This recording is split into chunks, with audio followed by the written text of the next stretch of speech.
أعوذ بالله من الشيطان الرجيم بسم الله الرحمن الرحيم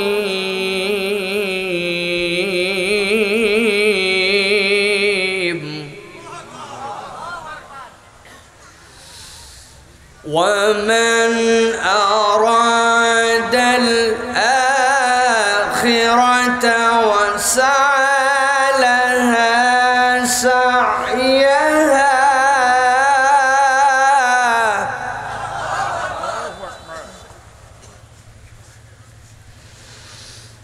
وسعى لها سعيها وهو مؤمن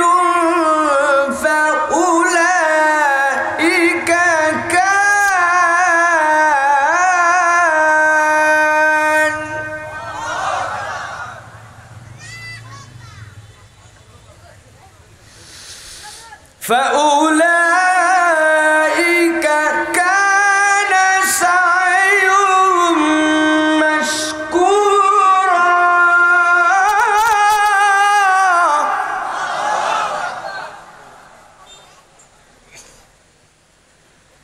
كلا نمد هؤلاء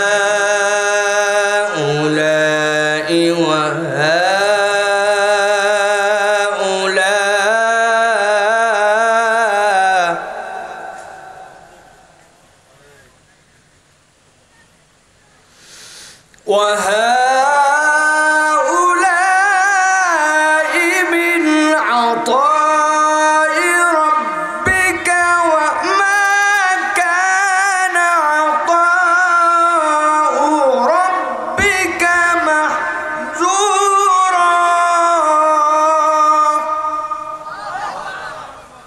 وما كان عطاء ربك محظورا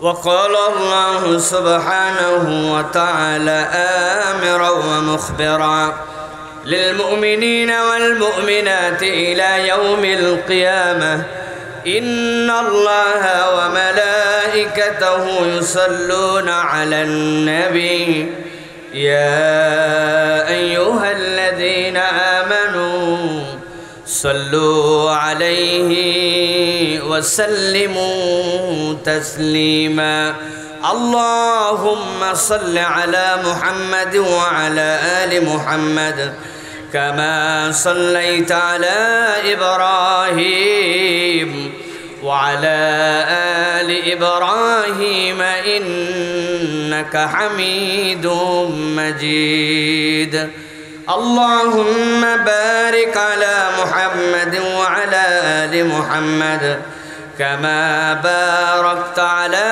إبراهيم وعلى آل إبراهيم إنك حميد مجيد الحمد لله দয়াময় মেহেরবান মাবুদ আল্লাহ রাব্বুল আলামিনের কাছে কৃতজ্ঞ হচ্ছি যে আল্লাহ রাব্বুল আলামিন আজকে আমাদেরকে উত্তরবঙ্গের ঐতিহ্যবাহী জেলা উত্তরবঙ্গের শস্যক্ষেত সমৃদ্ধ জেলা আমাদের এবং আমার বিশেষ করে জন্মস্থান নওগাঁর প্রাণকেন্দ্রের মিধাপাড়া মাদ্রাসা ময়দানে মাদ্রাসাতুল কুবাল ইসলামিয়া হাফেজি মাদ্রাসার উদ্যোগে আজকের এই বাৎসরিক মাহফিলের সুযোগ্য সম্মানিত সভাপতি জনাব ইঞ্জিনিয়ার আলহাজ মোহাম্মদ এসএম এনামুল হক সাহেব, জনাব সহসভাপতি রেজাউল হক সাহেব, আজকের প্রধান অতিথি আমাদের সকলেরই পরিচিত, আমরা ছোটবেলা থেকে যাকে রফিক চাচা বলে আমরা সম্বোধন করতাম,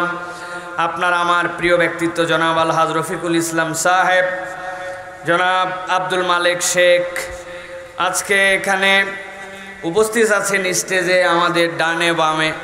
বিশেষ করে আমি যাদের কাছে পড়ালেখা করে বড় হয়েছি, নওগাঁ টাউন মসজিদের সুযোগ্য সম্মানিত খতিব আমার ওস্তাদ হযরত মাওলানা মুফাসসির আইয়ুব আলী সাহেব হুজুর আছেন এখানে। আপনারা স্টেজে দেখেছেন আমাদের মাদ্রাসা নামাজগড় আলিয়া মাদ্রাসার সুযোগ্য সম্মানিত ওমর ফারুক হুজুর আছেন, মুহাদ্দিস সোহরাব হুজুর আছেন, বিভিন্ন পর্যায়ের ইমাম আছেন। আর যার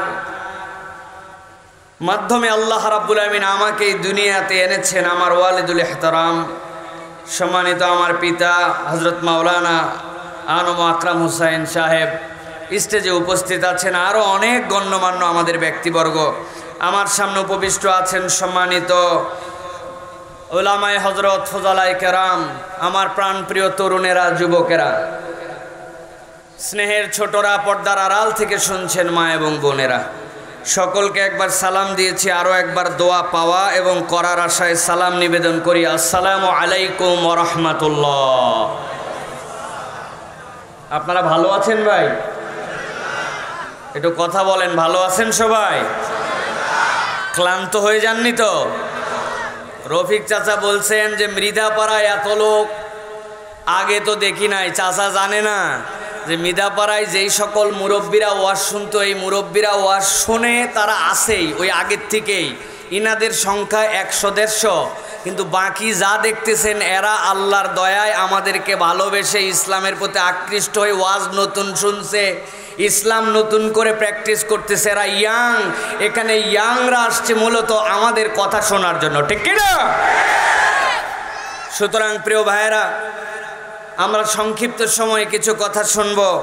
গত পরশুদিন যখন আমার কাছে ফোন করছে, আপনাদের এই যে মাদ্রাসাটা, যেই মাদ্রাসার চত্বরে আপনারা আছেন, এই মাদ্রাসার বয়স 3 মাসও হয় নাই।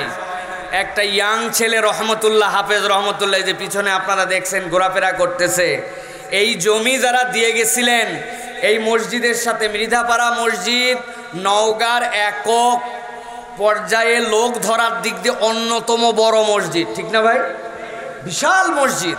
এর সামনের জমি যুগ যুগ ধরে পরিত্যক্ত, কিন্তু এটা ওয়াকফ করা অনেকে জানেই না। তারা আল্লাহর কাজের জন্য এটা ওয়াকফ করছিলেন, কিন্তু এই জায়গায় কুত্তা মুতা আর গরু খাওয়ানো ছাড়া কিছু হতো না। কিন্তু আল্লাহর দয়ায় এই ছেলেটার উদ্যোগে, আপনাদের সহযোগিতায় এখানে একটা দ্বীনি প্রতিষ্ঠান হয়েছে। এতে আপনারা খুশি না বেজার? যারা বেজার আছেন তারা প্রথমে বলেন, বেজার নাকি আপনারা? খুশি তো নাকি ভাই? এই ছেলে রহমতুল্লাহর বক্তব্য হচ্ছে, সাইফুল্লাহ ভাই ডেট আপনার জলসা আমাদের। আমি বলছি ভাই আমার অক্টোবরে সুযোগ নাই, নভেম্বরে নাই, ডিসেম্বরে নাই, জানুয়ারি ফেব্রুয়ারি নাই, ওর কথা যেদিন আছে সেদিন চাই। আমি বলছি আজকে আছে, বলছি হয়ে গেছে মাহফিল যান। গত পরশুদিন কীরকম বৃষ্টি ছিল ভাই, ঢাকা শহরে এরকম বৃষ্টি, গাড়ির ভিতর দিয়ে পানি ঢুকে এদিক দিয়ে বাড়াই গেছে। কীরকম বৃষ্টি তাহলে? এই বৃষ্টির মধ্যে আমাকে ফোন দিছে যে আপনার শরীর খারাপ, ডেঙ্গু আক্রান্ত, আপনার মাথা ঘুরে, গাড়ি নিয়ে আসা লাগবে না, আপনি হেলিকপ্টারে চলে কি বলে আপনি প্লেনে আসবেন, রাজশাহী থেকে আমরা নিয়ে আসবো। আমি বললাম ভাই মাহফিলটাকে ক্যান্সেল করো, তারপরে কথা। যে বৃষ্টি হচ্ছে, এই বৃষ্টি শুকাতে, পানি শুকাতে লাগবে 3 দিন। বলতেছে সাইফুল্লাহ ভাই বৃষ্টি যদি হয় আরও ভালো, কারণ মাঠে লোক দিতে পারবো 2000, মসজিদে ধরবে 5000, আপনি কোনো চিন্তাই করেন না, আপনি চলে আসেন। এত মনের মধ্যে আলহামদুলিল্লাহ এই ছেলেটার কনফিডেন্স। তো আলহামদুলিল্লাহ আজকে আমরা এখানে আসতে পারে, খুশি তো ভাই? খুশি তো ভাই? যারা রাস্তায় দাঁড়ায় আছে এরা পরীক্ষা করার জন্য আসছে যে কি সাইফুল্লাহ ভাই যদি 5-7-10 মিনিট হলো এরপরে পালায় চলে গেলাম। প্রিয় ভাই, আমার কথা হচ্ছে যে এইগুলা মুরব্বী আসছেন, যাদের বয়স আপনাদের এখানে 40-এর উপরে, আপনাদের জন্য উন্মুক্ত ছুটি দেওয়া থাকলো রফিক চাচা সহ, যখন মন চায় তখন চলে যাবে। কিন্তু যাদের বয়স 40-এর নিচে, ওয়াজ ভালো লাগলেও থাকা লাগবে, না লাগলেও থাকা লাগবে। আমি যতক্ষণ আপনাকে থাকা লাগবে ততক্ষণ। রাজি তো? রাজি আছেন তো ইনশাআল্লাহ? একটা তাকবীর দিব আমরা এখন। আগে যারা মুরব্বী আছেন তারা আগে তাকবীরটা দিবেন, পারবেন আপনারা ইনশাআল্লাহ? না, মুরব্বীরা আগে না, আগে ইয়াং যারা আছে তারা দিবে তাকবীর, পারবেন ইনশাআল্লাহ? 40-এর উপরে যারা আছেন তারা এবার একটা তাকবীর দিবেন। মুরব্বীরা আপনারা কোনো কথা বলবেন না, আপনাদের ওয়াজও নাই, আওয়াজও নেই, খালি ইয়াংরা। রেডি তো আপনারা ভাই? দেখে একটা তাকবীর দেন, লিল্লাহে তাকবীর। আচ্ছা, এবার আমাদের মুরব্বী যারা আছেন 40-এর উপরে, আপনারা একটু রেডি আছেন বাবারা? দেখি এবার আপনারা একটু তাকবীর দেন, দেখি একটা যুবকরা কিরকম তাকবীর দিচ্ছে আর আপনাদের তাকবীরটা কিরকম হয়, পারবেন ইনশাআল্লাহ? রেডি তো? দেখে একটু তাকবীর দেন, লিল্লাহে তাকবীর। মুরব্বীদের শব্দ শুনছেন আপনারা? এরা তো আগে বুঝে নাই যে এত পাম্পট্টি দিয়ে মুরব্বীদের তাকবীর দেওয়ানো হবে, তাই তো না? প্রিয় ভাইয়েরা, তাকবীর দিলে খুশি হন কে? জোরে বলেন।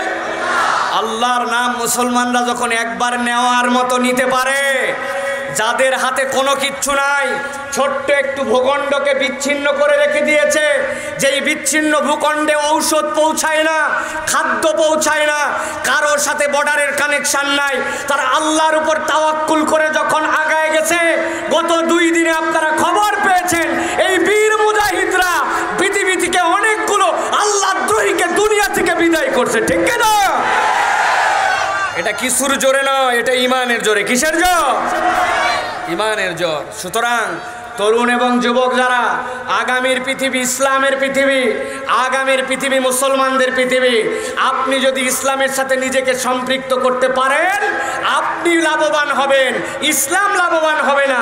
আর আপনি যদি পিছায় যান, আপনি পিছায় গেলেন, ইসলামকে পিছানোর মতো ক্ষমতা কারো নাই, ঠিক কিনা? ইনশাআল্লাহ বলেন ইনশাআল্লাহ। তাহলে আমরা কিছু কথা শুনতে রাজি আছি তো ইনশাআল্লাহ? যাদের সুযোগ আছে ভিতরে ঢুকবেন, স্যান্ডেল খুলে আপনাদের অন্য ভাইরা জায়গা দিবে। আর যদি মনে করেন দাঁড়ায় শুনবেন, আমার কোনো আপত্তি নেই। আমি লোক টানা বসানো এটা আমার অভ্যাসের মধ্যে নাই। আপনি যদি শুনতে চান ভিতরে বসে, আপনার ভাইরা জায়গা করে দিবে। আপনাদেরকে 1-2 মিনিট সময় দিব যারা আসতে চান। আর যদি না মনে করেন আমি দাঁড়ায় শুনবো, তাহলে দাঁড়ায় শুনতে হবে, কিন্তু যাওয়ার কিন্তু কোনো সুযোগ নাই, ঠিক তো ভাই? এই যে ডান পাশে যারা আছেন, ঠিক তো? 2-2.5 ঘন্টা চলবে কুদ্দুস ভাই। আল্লাহ কবুল করে বলেন আল্লাহুম্মা আমিন। কোরআন শুনতে আসলে লাভ আছে না নাই? ঠিক করে বলবেন, যা বলবেন বুঝে সুঝে লাভ আছে না নাই? কম না বেশি? বুঝে না না বুঝে? বুঝে। এখনো যদি জিজ্ঞাসা করা হয় কি বুঝছেন কোরআন শিখে, আপনার জন্য কি লাভ হবে, একটু আমাদেরকে উত্তর দেন তো। দেখবেন আমাদের মধ্যে অনেকে আটকায় যাবে, বলবে হুজুর এইগুলা তো হুজুররা জানে, কিন্তু আমরা জানি লাভ আছে। ভাই, হুজুরদের কান্দের উপর দিয়ে আর পার হওয়া যাবে না। এখন যা জানবো মোটামুটি আমাদেরকে জানতে হবে। প্রিয় ভাইরা, কোরআনুল কারীম যদি আমরা শুনি, কিছু লাভ না হলেও 4টা লাভ আছে। কয়টা? জোরে বলতে হবে, কয়টা? নওগাঁর লোক কথা বলে না, আজকে কথা বলা লাগবে। কয়টা? আল্লাহ রাব্বুল আলামিন বলছেন, ইয়া আইয়ুহান নাস قد جاءتكم موعظة من ربكم وشفاء لما في الصدور।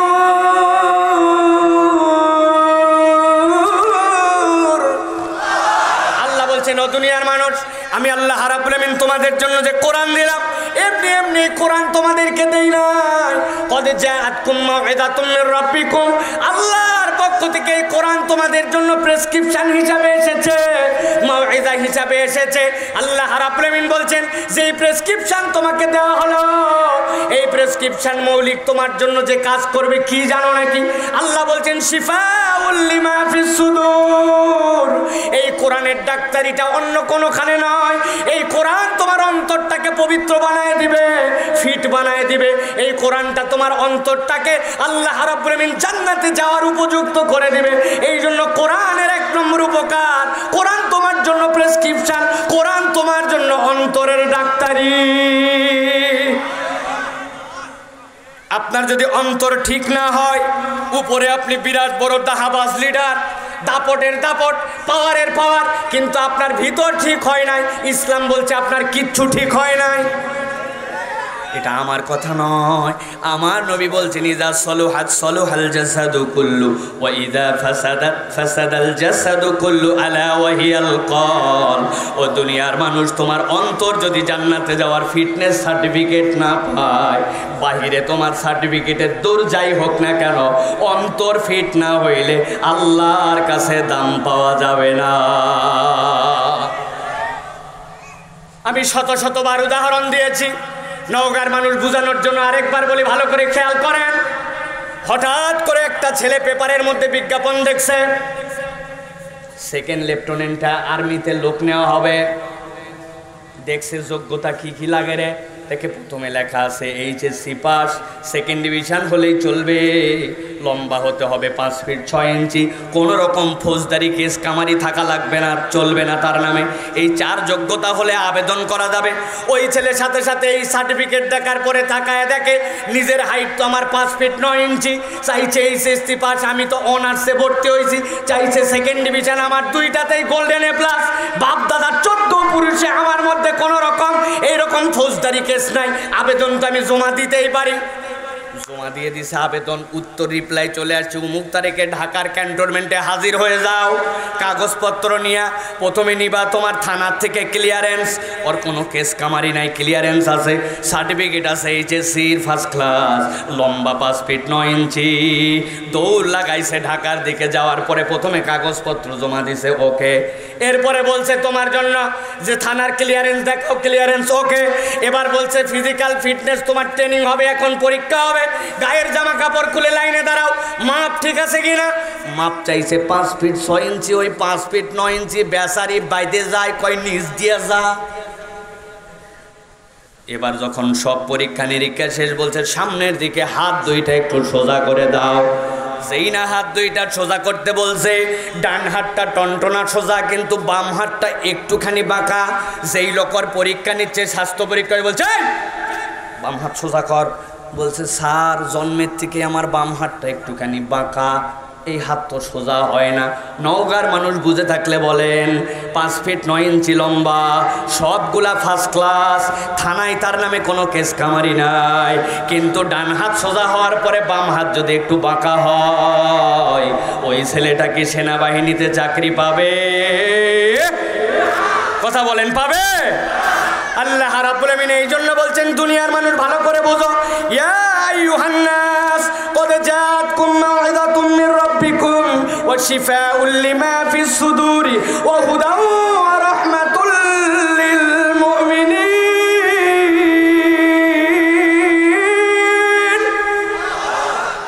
এই কোরআন এমনি এমনি দেওয়া হয় নাই। 1 নম্বর, কোরআন তোমার জন্য প্রেসক্রিপশন কি তোমাকে লিখে দিবে, কি পরামর্শ দিবে? পরামর্শ দিবে তোমার জন্য, এটা তোমার অন্তরটাকে বিশুদ্ধ বানাবে। আল্লাহ বলছেন এরপরে কোরআনের কাজ হবে তোমার জন্য হুদা। হুদা মানে হচ্ছে আলো। বলেন হুদা মানে কি? কথা বলেন না সবাই, হুদা মানে কি? আমরা সবাই জানি হুদা মানে পথ প্রদর্শন। হুদার মানে কেবলমাত্র পথ প্রদর্শন নয়, হুদা মানে আলো। কেমন আলো? দুনিয়ার যত আলো সব পরনির্ভরশীল, একমাত্র কোরআনের আলো কারো প্রতি নির্ভরশীল নয়। আল্লাহু আকবার। বলে হুজুর বুঝলাম না, বুঝাই দেয়, ভালো করে বোঝেন। এই যে লাইট জ্বলতেছে, এটা পিডিবির, যদি এক্ষুনি লোডশেডিং হয় তাহলে তো এক্ষুনি এইটা চলে যাবে। বলে হুজুর আমাদের এইখানে সুন্দর করে ব্যবস্থাপনা করা আছে জেনারেটরের। আরে ভাই, জেনারেটরে যদি ডিজেল না থাকে আপনার জেনারেটর কি চলবে? বলে হুজুর আমার জেনারেটর ফেনারেটরের কারবার নাই। কি আছে? কই আমি সোলার ছাদের উপর লাগান আছে। ভাই ভালো করে বুঝতে থাকলে বলেন, সোলার যেইটা চলে ওই সূর্য দিয়া, ওই সূর্য কি আপনার বাপ আর আমার দাদার? তার মানে দুনিয়ার যত আলো সবগুলা পরনির্ভরশীল, একমাত্র কোরআন হচ্ছে এমন আলো যেই আলো পরনির্ভরশীল নয়, কোরআন নিজেই আলো। কেউ যদি কোরআনকে গ্রহণ করে আল্লাহ রাব্বুল আমিন ওই কোরআন দ্বারা তার হেদায়েতের ব্যবস্থা করে দিবে। সুবহানাল্লাহ। আল্লাহ রাব্বুল আমিন বলছেন ওয়া হুদাও ওয়া রাহমাতুল লিল মুমিনিন। কেবলমাত্র হুদা নয়, আমি আল্লাহ বললাম এই কোরআন তোমাদের জন্য রহমত। হুদার পরে রহমতের ব্যাখ্যা করছেন মুফাসসিরিনে কেরাম। তারা বলছেন হুদার সাথে রহমত মানে যেই আলো কেবল আলোই নয়, ওই আলো দিয়ে পথ দেখায় দেখায় বান্দাকে জান্নাতে যাওয়ার আগ পর্যন্ত যেই কিতাব তাকে ছাড়বে না, ওই কিতাবের নাম কোরআন। সুবহানাল্লাহ। অনেক মুরব্বীরা জানেন এখন বাড়িতে মেন সুইচ অটো হয়ে গেছে আধুনিক কালে। আগে বাড়িতে মেন সুইচ ছিল না, আগে বাড়িতে ছিল কাট আউট। কি ছিল ভাই? মুরব্বীরা বুঝবে, চ্যাংরা প্যাংরা বুঝবেই না কাট আউট আবার কি জিনিস। বাড়ির সবচেয়ে কোনায় সিকিউর জায়গায় কাট আউট লাগান থাকতো, ঠিক না ভাই? হঠাৎ করে বাড়িতে দেখে কারেন্ট নেই, আশপাশে সব বাড়িতে কারেন্ট আছে, বুঝেই ফেলছে কাট আউট কেটে গেছে। সাথে সাথে যাইয়ে খোলে, খোলার পরে যদি ছিঁড়ে যায় ভিতরে দাঁত দিয়ে টাইনে তার একটু বাইর করে এমাথা ওমাথা জোড়া দিয়ে আবার কাট আউট লাগায়, সাথে সাথে আবার জ্বলে ওঠে, ঠিক না ভাই? এখন বাড়িতে নাই কারেন্ট, বাপ চেক করছে, করে দেখে আরে সত্যিই তো কাট আউট কেটে গেছে। বেটা দেখতে বলছে এদিকে এই যে টর্চ, এই সোজা ধরে থাকবি। আমি কিন্তু এই কাট আউট লাগাতে যাচ্ছি, যদি এটা ভালো করে দেখতে না পাই, যদি নখ ভিতরে ঢুকে যায় তো আয় বাড়িতে কারেন্ট জ্বলার বদলে আমি জ্বলে যাব কিন্তু, ঠিক না ভাই?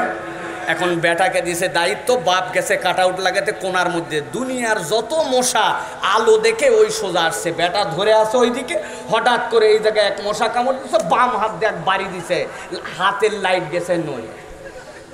এখন বাপ বলছে ব্যাক কল, তো বললাম সোজা করে ধরতে, বলছে আব্বা মশা। বলছে ব্যাক কল, এক মশা মারতে গেছিস তুই, আর এদিকে যদি আরেকটু হতো আমার নখ ঢুকলে তো আমি নিজেই মশা হয়ে যেতাম, ঠিক কিনা ভাই? এটা বোঝানোর জন্য বলছি, দুনিয়াতে যত আলো, সে আপনার সন্তানই হোক আর বাপ হোক, আপনার লিডারই হোক আর আপনার ইমামই হোক, সে আপনার যত ধরনের আস্থা দেখা, কোনো আস্থাই আপনার জন্য পূর্ণ আস্থা নয়। নিজের আলো নিজে নিয়ে যদি জান্নাতের পথে যেতে চান, কোরআন ছাড়া কোনো বিকল্প নাই, ঠিক কিনা? এবার তাহলে বুঝে থাকলে বলেন, জবান ছেড়ে দিয়ে একজনও মুখ বন্ধ করে রাখবেন না। কোরআন শুনলে লাভ আছে না নাই? কম না বেশি? বুঝে না না বুঝে? এইবার কিছুটা বুঝে। এই বুঝ আমি আপনাকে অন্তত পক্ষে 1.5 ঘন্টা টানা দিতে পারি, এই পরিমাণ চালান আমার কাছে রেডি আছে। কিন্তু আমি আজকে এই বুঝের কথা আপনাকে বলবো না, এই পর্যন্ত, এই কথা শেষ। আজকে আমরা ভিন্ন একটি প্রসঙ্গে কথা শুনবো প্রিয় ভাইয়েরা। যেই কোরআন আপনার আমার জন্য আলো দিল, ওই আলোর মূল কাজটা কি? ওই আলোর মূল কাজ হচ্ছে আল্লাহ রাব্বুল আলামিন ওই আলো দ্বারা আমাদের পরকালটাকে আলোকিত করতে চান। এই জন্য ইমানদার দুনিয়াতে কিছু কষ্ট পেলেও ইমানদার দুনিয়াতে ঘাবড়ায় না, কেননা ইমানদারের দুনিয়া আসল জায়গা নয়, ইমানদারের আসল জায়গা হচ্ছে পরকাল, ঠিক না? এটা আমার কথা নয়, আল্লাহ রাব্বুল আলামিন সূরা ইসরার 19 নম্বর আয়াত, এই আয়াতের মধ্যে আল্লাহ রাব্বুল আলামিন বলছেন, ওয়ামান আরাদাল আখিরাতা ওয়া সাআ লাহা সা'য়াহা ওয়া হুয়া মুমিন। ও দুনিয়ার মানুষ ভালো করে শোনো, যারা দুনিয়ার বুকে থাকার পরেও পরকালমুখী জিন্দেগি গঠন করে, কেবলমাত্র পরকালমুখী জিন্দেগি গঠন করে না, আর মুখ দিয়ে কেবল বলে না যে আমি পরকালমুখী জিন্দেগি গঠন করলাম, এইটুক বলেই শেষ করে না। আল্লাহ বলছেন যেই ব্যক্তি পরকালমুখী জিন্দেগির জন্য প্রচেষ্টাও গ্রহণ করে, আল্লাহ বলছেন সেই তো তোমাদের মধ্যে থেকে ইমানদার। আল্লাহ বলছেন ফাউলাইকা কানা সায়ুহুম মাশকুরা। ও দুনিয়ার মানুষ জেনে রাখো, জেনে রাখো, আর যারা নিজের জীবনকে পরকালমুখী করে চালায়, পরকালের দিকে নিজের জীবনকে পরিচালিত করে আর প্রচেষ্টা করে, আমি আল্লাহ ঘোষণা দিলাম ওই ব্যক্তি কেবল মুমিনই নয়, আমি আল্লাহ তার জন্য বললাম সে যে প্রচেষ্টাটা করে, এই প্রচেষ্টাটা আল্লাহ রাব্বুল আলামিনের কাছে বড় বেশি দামি, বড় বেশি প্রশংসিত। সুবহানাল্লাহ। প্রিয় ভাইরা, তাহলে আমরা আমাদের যে জীবন, আমাদের এই জীবনটাকে মূলত আমরা পরকালমুখী করে চালাতে চাই, ঠিক কিনা? কিন্তু আমাদের জিজ্ঞাসা, আমরা যে জীবনটা পরকালমুখী করে আমাদের জীবনটাকে চালাবো, এই জীবনটাকে আমরা পরকালমুখী আমাদের নিজেদের বিদ্যা বুদ্ধি পরামর্শে চলবো, নাকি আল্লাহ রাব্বুল আলামিন যাকে আমাদের জন্য এই পরামর্শ দিতে বলেছেন তার পরামর্শে চলবো? নিশ্চয়ই তার পরামর্শে চলবো। এখন আপনাদেরকে বলতে হবে যে আল্লাহ রাব্বুল আলামিন আমাদেরকে যার পরামর্শে আমাদের ইবাদত বন্দেগী, আমাদের এই জিন্দেগি চালাতে বললেন, তিনি আপনার আমার নবী। তার নাম কি? বলতে হবে সকলকে, মুহাম্মাদুর রাসূলুল্লাহ। এটা বললেই 10টা নেকি আপনার আমার উপর, সাল্লাল্লাহু আলাইহি সাল্লাম বলছি 10 নেকি। তিনি হচ্ছেন আপনার আমার নবী মুহাম্মাদুর রাসূলুল্লাহ। আমি আপনাদের কাছে 3টা কথা বলবো। শুরুতে খুব ভালো করে এই 3টা কথার সাথে যদি আপনারা এগ্রি হন, তাহলে আমাদের বাকি কথা, না হলে আমাদের বাকি কথা নয়। মুহাম্মদ সাল্লাল্লাহু আলাইহি ওয়াসাল্লামকে যে আমরা মানব, মুহাম্মদ সাল্লাল্লাহু আলাইহি সাল্লামকে যে আমরা স্বীকার করব, মুহাম্মদ সাল্লাল্লাহু আলাইহি সাল্লামকে যে আমরা একমাত্র আমাদের লিডার হিসাবে মানব, এইটা আপনাকে 3টা মৌলিক কারণে স্বীকার করতে হবে। এই 3টা কারণ পৃথিবীর অন্য কোনো ব্যক্তির মধ্যে যদি থাকে, আমরা তাকেও আমাদের অনুসরণযোগ্য হিসেবে মেনে নিতে রাজি। কিন্তু চ্যালেঞ্জ, মুহাম্মদ সাল্লাল্লাহু আলাইহি সাল্লাম ছাড়া এই 3টা যোগ্যতা পৃথিবীর আল্লাহ কাউকে দেন নাই, বর্তমানেও নাই, ভবিষ্যতেও কখনো আসবে না। 1 নম্বর, ভালো করে পয়েন্ট মনে রাখেন, মুরব্বীরা মনে না রাখলেও হবে, আমাদের ইয়াংদেরকে মনে রাখতে হবে, যাতে আমরা মূল আলোচনায় যাওয়ার পরে এই কথাগুলি কাজে লাগাতে পারি। 1 নম্বরে, মুহাম্মদ সাল্লাল্লাহু আলাইহি ওয়াসাল্লাম এমন একজন আপনার আমার জন্য লিডার, যেই লিডারের জীবন চরিত্র একমাত্র দুনিয়ার বুকে শুরু থেকে শেষ পর্যন্ত পুঙ্খানুপুঙ্খভাবে আমাদের কাছে সংরক্ষিত। মুহাম্মদ সাল্লাল্লাহু আলাইহি ওয়াসাল্লাম ছাড়া পৃথিবীর কোনো রাজা, বাদশাহ, লিডার, আমির কারো জীবন, এমনকি কোনো নবী রাসূলের জীবনের শুরু থেকে শেষ পর্যন্ত আমাদের কাছে সংরক্ষিত ছিল না, বর্তমানেও নাই, কিয়ামত পর্যন্ত আর কারোটা হবে না। একমাত্র যারটা সংরক্ষিত তিনি মুহাম্মদ সাল্লাল্লাহু আলাইহি ওয়াসাল্লাম, ঠিক কি না? পৃথিবীতে যত রাজার নামে লেখছে, যত লিডারের নামে প্রশংসা লেখছে, কোনগুলা লেখছে? যেই পর্যন্ত তার ভালো গুণ ওইগুলা বলে, যেইগুলা খারাপ তার দিক এইগুলা বলে না, ঠিক কিনা ভাই? কিন্তু মুহাম্মদ সাল্লাল্লাহু আলাইহি ওয়াসাল্লামের জীবনের সব দিক আপনার আমার কাছে সংরক্ষিত। 2 নম্বর, মুহাম্মদ সাল্লাল্লাহু আলাইহি ওয়াসাল্লামের ভিতরে আল্লাহ রাব্বুল আলামিন এমন নিয়ামত দিয়েছেন, যেটার কারণে কিয়ামত পর্যন্ত মুহাম্মদ সাল্লাল্লাহু আলাইহি ওয়াসাল্লামের জন্য উম্মতের মধ্যে এমন ভালোবাসা ঢুকানো হয়েছে, রসুল ছাড়া আর কারো জন্য এই মহাব্বত দুনিয়াতে আল্লাহ ঢুকান নাই, বর্তমানেও নাই, কিয়ামত পর্যন্ত থাকবে না। আপনি হয়তো বুঝেন নাই, ভালো করে খেয়াল করেন। আমি অনেক জায়গায় বলি, আজকে বঙ্গবন্ধুকে নিয়ে কেউ যদি কিছু বলে, তাহলে তার বিচারের জন্য আইন আছে। অনেকের অন্তরের মধ্যে খারাপ লাগবে। জিয়াউর রহমানকে নিয়ে যদি কেউ কোনো বাজে কথা বলে, অনেকের খারাপ লাগবে। এরশাদ সাহেবকে নিয়ে যদি কেউ বাজে কথা বলে, তাহলে তার অন্তরের মধ্যে খারাপ লাগতে পারে। কিন্তু এই কথা সত্য এবং বাস্তব। আজ থেকে 100-200 বছর পরে যেই ব্যক্তিদের নাম বললাম, এই ব্যক্তিদের নামে যদি এইখানে দাঁড়ায় কোনো লোক বাজে কথা বলে, ওই দিন হয়তো বা প্রতিবাদ করার মতোও কোনো লোক থাকবে না। কারো অন্তরে খারাপ নাও লাগতে পারে, সেই দিন আসতেই পারে, ঠিক কি না? নওগাঁ ব্রিজের উপরে পাশে যে একটা মূর্তি বানাইছে, ওই মূর্তির উপরে উঠে একজন লোক বক্তব্য দিচ্ছে, এই নওগাঁবাসী, সম্রাট বাবুর একটা বাজে লোক ছিল, খারাপ লোক ছিল, তার এই দোষ ছিল, এই অপরাধ তার ছিল। লোকজন চিন্তা করছে, কার নামে বলতেছে রে? একজন বলছে সম্রাট বাবরের নামে বক্তব্য দিচ্ছে। লোকজন বলছে, আহারে, এই লোকটার তো মাথা নষ্ট ছিল না, কবে জানি পাগলা হয়ে গেছে। কথা বলেন ভাই, বলবে কি না? ও চিন্তা করবে, কবে সম্রাট বাবর গেছে, এ ভালো ছিল না খারাপ ছিল, ঠিক ছিল না বেঠিক ছিল, এইগুলো নিয়ে ভাবার মতো সময় আছে নাকি? এই পাগল ছাড়া আর কিছু না।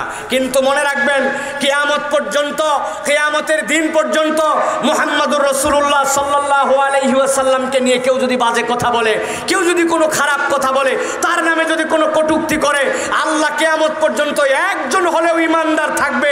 ইমানদার থাকলে দুনিয়া থাকবে, আর দুনিয়া থাকলে মুহাম্মদ সাল্লাল্লাহু বিপক্ষে কোনো কথা বললে, ওর স্ত্রীর বিপক্ষে বললে তার খারাপ না লাগতে পারে, বাপের বিপক্ষে বললে খারাপ না লাগতে পারে, কিন্তু রসুলের বিপক্ষে বললে প্রতিবাদ করার মতো, খারাপ লাগার মতো একজন হলেও লোক কিয়ামত পর্যন্ত পৃথিবীতে থাকবে, ঠিক কি না? এটাই আল্লাহ রাব্বুল আলামিন রসুলের মধ্যে, অন্তরের মধ্যে আমাদেরকে ঢুকিয়ে দিয়েছেন, যেটা মুহাম্মদ সাল্লাল্লাহু আলাইহি ওয়াসাল্লাম ছাড়া আর কারো উপরে এইটা নাই। 3 নম্বর কারণ, মুহাম্মদ সাল্লাল্লাহু আলাইহি ওয়াসাল্লামের ব্যাপারে আল্লাহ বলেছেন, ও দুনিয়ার মানুষ, আমি নবীজির ব্যাপারে বলছি, ইয়াসিন ওয়াল কুরআনিল হাকিম, তাকে আমি একটা এমন কোরআন দিলাম যেটা প্রজ্ঞাপূর্ণ, গাঁথুনিতে ভরপুর, নির্ভুল এবং সাজানো গুছানো, যেইটার থেকে নির্ভুল তোমার কোনো গ্রন্থ নাই।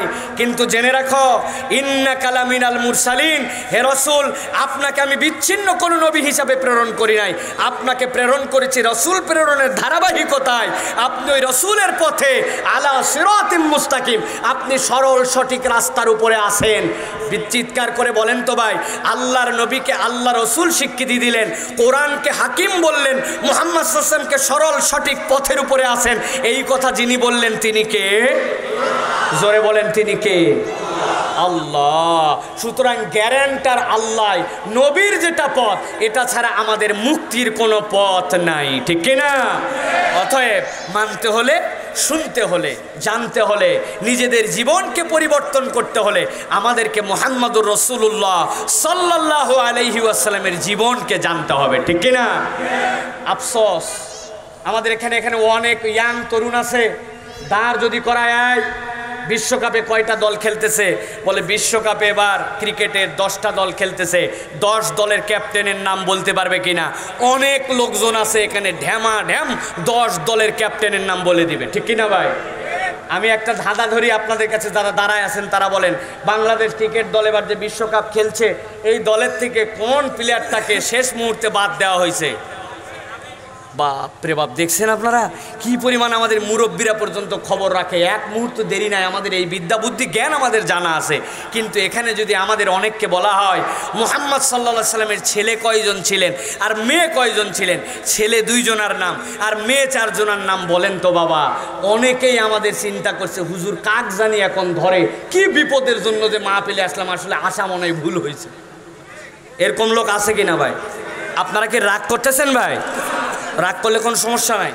আমার তো মুরব্বীদের জন্য ওয়াজ না, আমার ইয়াংদের জন্য আমি কি করছি কথা বলবো, এটা নিয়ত করে আপনাদের কাছে আসছি।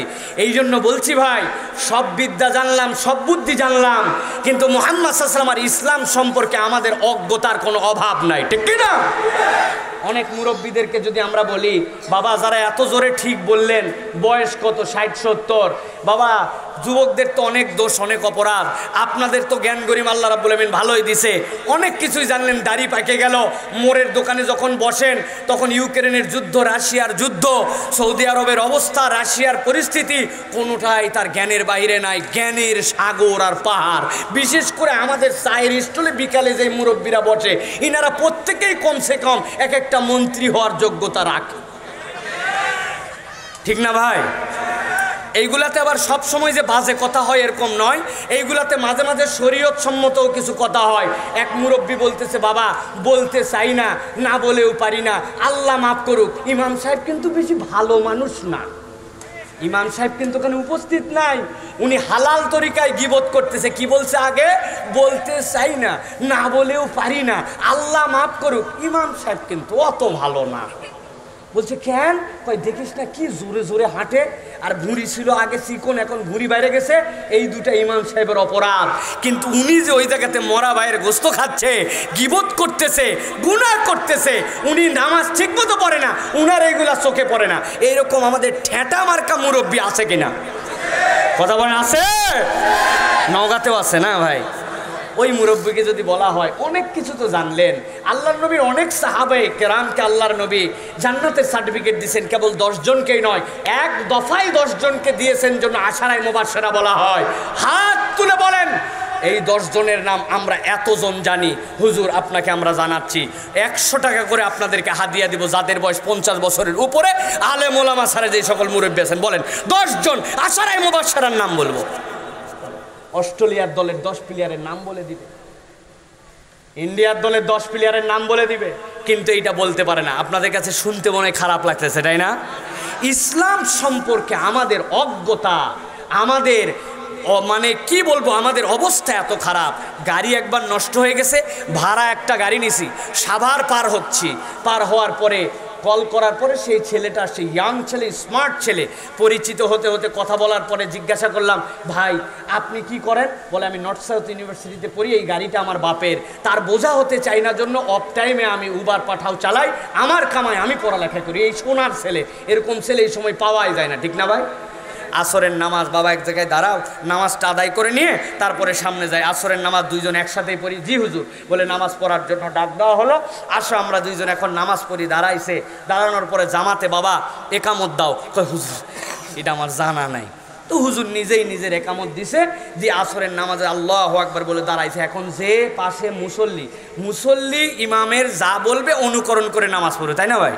এখন ইমাম সাহেব আল্লাহু আকবার বলে জামাতে দাঁড়াইছে, ও খানিকক্ষণ পর রুকু সেজদা করে আবার উঠে যাচ্ছে। আবার কি রে, নামাজ জামাতে একসাথে শুরু করলাম, কিন্তু তুই আগে আগে নামাজ পড়ছিস। যাই হোক, আমার নামাজ আমার মতো শেষ করে, কিরে ভাই 2 জনে একসাথে জামাতে নামাজ পড়ার জন্য আমরা দাঁড়ালাম, তুমি দেখি আগে আগেই নামাজ পড়ো। কই হুজুর এটা তো বুঝি নাই, 2 জন দাঁড়ালাম, আপনি জামাত বললেন, আমার জামাত আমি পড়লাম, আপনার জামাত আপনি বললেন। তার মানে কি বোঝা যায়? নর্থ সাউথ ইউনিভার্সিটিতে যায়, দামি দামি বিশ্ববিদ্যালয়ে যায়, অনার্স মাস্টার্স কমপ্লিট করে, কিন্তু জামাতটা কিভাবে 2 জনের আদায় করতে হয়, একামতটা কেমন করে দিতে হয়, এইটা মুসলমান এখন পর্যন্ত জানে না, ঠিক কি না প্রিয় ভাইরা? এই জন্য বলি মেহেরবানি করে আমাদের এলাকায়, বিশেষ করে নওগাঁ এলাকায়, আমি এখন পর্যন্ত আব্বার সাথেও দু একবার আলোচনা করছি যে আব্বা, এই এলাকার মানুষ ঠিক কী ওয়াজ শুনতে চায়, এই ওয়াজ তো এখন আমি শিখে পারি নাই। কেননা আমি যখনই ওয়াজ করতে শুরু করি এইগুলা লোকজন দেখে ওঁস খোস করে, এদের ভাল লাগে না। তো আব্বা বলছি এদিককার লোক বেশিরভাগ বাবা কিচ্ছার ওয়াজ শোনে। শুরুতে এক কিচ্ছা ধরবে, এরপরে কানতে কানতে ওইটাতে পানি মাটি করে দিয়া এরপরে বাড়ির যাবে। এই কিচ্ছা, আমার তো কোনো কিচ্ছা কাহিনী জানা নাই। প্রিয় ভাইয়েরা, কিচ্ছার ওয়াজ অনেক শুনলেন আপনারা, কিন্তু আমার কথা নবীর সিরাত এবং কোরআন টু কোরআন শোনা এবং এই রুচি আমাদের মধ্যে তৈরি করা দরকার, ঠিক কি না? যদি আপনারা রাজি থাকেন তাহলে আজকে কোরআনুল কারীমের একটা সূরা থেকে রাসূলুল্লাহ সাল্লাল্লাহু আলাইহি ওয়াসাল্লামের সিরাতের 8টা পয়েন্ট সর্বোচ্চ 30 থেকে 35 মিনিটের মধ্যে শুনে আমরা বাড়িতে যেতে চাই। রাজি আছেন আপনারা? আজকে আমরা কোরআনুল কারীমের 94 নম্বর সূরা শারহ, যেটা আমরা আমাদের ভাষায় আলাম নাশরাহ বলি। আজকে আমরা এই সূরার 8টা আয়াত থেকে মাত্র 30 মিনিটের মতো আমরা রাসূলুল্লাহ সাল্লাল্লাহু আলাইহি ওয়াসাল্লামের জীবন থেকে কথা শুনে ইনশাআল্লাহ যাব। বলেন আল্লাহুম্মা আমিন। এবার তাহলে সকলেই জবান ছেড়ে দিয়ে বিতাড়িত শয়তান থেকে আশ্রয় পাওয়ার নিয়তে আমরা সকলে সমস্বরে একসাথে পড়ি, আউযু বিল্লাহি মিনাশ শাইতানির রাজিম, বিসমিল্লাহির রহমানির রহিম, আলাম নাশরাহ লাকা সাদরাক ওয়া ওয়াদা'না আনকা বিজরাক আল্লাযী আনকাযা যাহরাক ওয়া রাফা'না লাকা যিকরাক فإن مع العسر يسرا إن مع العسر يسرا فإذا فرغت فانصب وإلى ربك فارغب। الله أكبر। প্রিয় ভাইরা, এই সূরা হচ্ছে কোরআনুল কারীমের 94 নম্বর সূরা। সূরার নম্বর কত? আয়াত হচ্ছে এর মধ্যে আছে 8টা। আয়াত কয়টা? 8টা। প্রিয় ভাইরা, ভালো করে মুখস্থ রাখেন, 94 নম্বর সূরা, এর মধ্যে আয়াত আসছে 8টা। মুফাসসিরিনে কেরাম বলছেন কোরআনুল কারীমের মধ্যে সূরা দোহা থেকে শেষ পর্যন্ত যে 22টা সূরা আছে, এই 22টা সূরার মধ্যে আল্লাহ রাব্বুল আলামিন রাসূলুল্লাহ সাল্লাল্লাহু আলাইহি সাল্লামের প্রত্যেকটা সূরার মধ্যে কোনো নিয়ামত অথবা রাসূলুল্লাহ সাল্লাল্লাহু আলাইহি সাল্লামকে দান করা কোনো নিয়ামত, রসুলের প্রতি দেওয়া নিয়ামত রসুল হিসাবে অথবা রসুলের প্রতি দান করা কোনো নিয়ামত, এই 22 সূরার মধ্যে আল্লাহ নবী সংক্রান্ত বিষয়ে এবং নবীর মর্যাদা এবং তার প্রাপ্তি এই বিষয়ে ধারাবাহিক বর্ণনা করেছেন। সুবহানাল্লাহ। মুফাসসিরিনে কেরাম বলছেন, প্রিয় ভাইয়েরা, সূরা দোহা থেকে কোরআনের শেষ পর্যন্ত যে 22টা সূরা, এই সূরার তেলাওয়াতের ক্ষেত্রে শায়েখ সালেহ আল মিশরি বলছেন লা ইলাহা ইল্লাল্লাহ ওয়াল্লাহু আকবার, এইটা বলা সুন্নাত। এই যে সূরা 22টা আছে, সূরা দোহা থেকে সূরা নাস, লা ইলাহা ইল্লাল্লাহ ওয়াল্লাহু আকবার, এইটা বলা সুন্নাত। ইবনে কাসির রহমতুল্লাহ আলাইহি বলছেন প্রত্যেক সূরার শেষে বলা সুন্নাত, আর বাকি মুফাসসিররা ইমাম বাগাবী সহ অন্যরা বলছেন সূরার শুরুতে আউযু বিল্লাহি মিনাশ শাইতানির রাজিম বিসমিল্লাহির রহমানির রহিম লা ইলাহা ইল্লাল্লাহ ওয়াল্লাহু আকবার, এইটা পড়ে এই বাকি সূরাগুলি তেলাওয়াত করা সুন্নাত। অতএব এইটা আমাদের সমাজে একদম হারায় যাওয়া সুন্নাত। কুল হু আল্লাহ কতবারই পড়ি, আলাম তারা কতবার পড়ি, সূরা নাস কতবার পড়ি, কিন্তু এর শুরুতে অথবা শেষে লা ইলাহা ইল্লাল্লাহ আল্লাহু আকবার, এইটা যদি কেউ পড়ে তাহলে একটা সুন্নাত আদায়ের সওয়াব হবে। সুবহানাল্লাহ। এটা 1 নম্বর ইনফরমেশন। এবার চলেন আমরা আয়াত বাই আয়াত 8টা আয়াতের মধ্যে থেকে আমরা কথা শুনবো। প্রথম 6টা আয়াতে রাসূলুল্লাহ সাল্লাল্লাহু আলাইহি ওয়াসাল্লামের মর্যাদা জানানো হয়েছে, শেষের 2টা আয়াতে আল্লাহ রাসূল সাল্লাল্লাহু আলাইহি ওয়াসাল্লামের দায়িত্ব এবং কর্তব্যের প্রতি উৎসাহিত করা হয়েছে। সূরাটা তাহলে 2 ভাগে ভাগ। 94 নম্বর সূরা, 8টা আয়াত, 2 ভাগে ভাগ।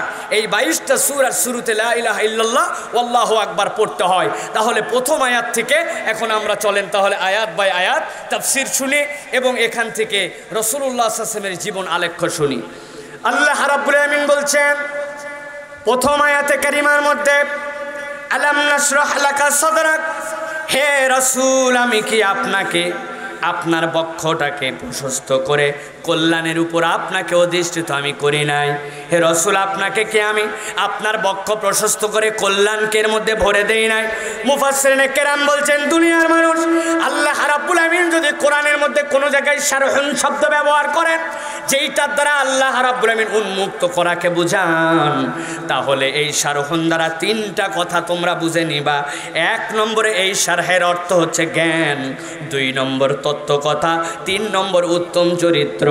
অতএব আল্লাহ রাব্বুল আমিন রাসূলুল্লাহ সাল্লাল্লাহু আলাইহি ওয়াসাল্লামকে যে বললেন আলাম নাশরাহ লাকা সাদরাক, এর দ্বারা আল্লাহ বুঝাতে চান, হে রাসূল, আপনার বক্ষকে প্রশস্ত করেছি মানে আপনাকে দুনিয়ার সেরা জ্ঞান, আপনাকে দুনিয়ার সেরা তত্ত্ব কথা, আর আপনাকে দুনিয়ার সর্বোত্তম চরিত্রে আমি রব্বুল আলামিন সৃষ্টি করেছি।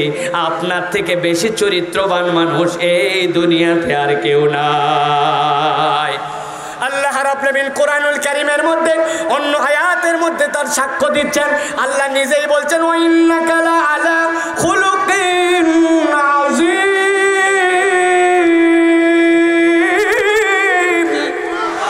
ও দুনিয়ার মানুষ, ভালো করে জেনে রাখো, আমি রব্বুল আলামিন খালেক, সেই আমি রব্বুল আমিন নিজেই সাক্ষ্য দিলাম, ওয়া ইন্নাকা লা আলা খুলুকিন আযীম, আমি আল্লাহ রাব্বুল আমিন আপনাকে মহান চরিত্রের উপরে অধিষ্ঠিত করেছি। আর নবীজি নিজেই নিজের ব্যাপারে বলেছেন, দুনিয়ার মানুষ জেনে রাখো, আমি আল্লাহ রাব্বুল আমিন আমাকে মুআল্লিম করে তোমাদের কাছে প্রেরণ করেছেন। আর আমি এই দুনিয়ার বুকে ওই মুআল্লিমি করতে এসেছি, ওই শিক্ষায় দিতে এসেছি।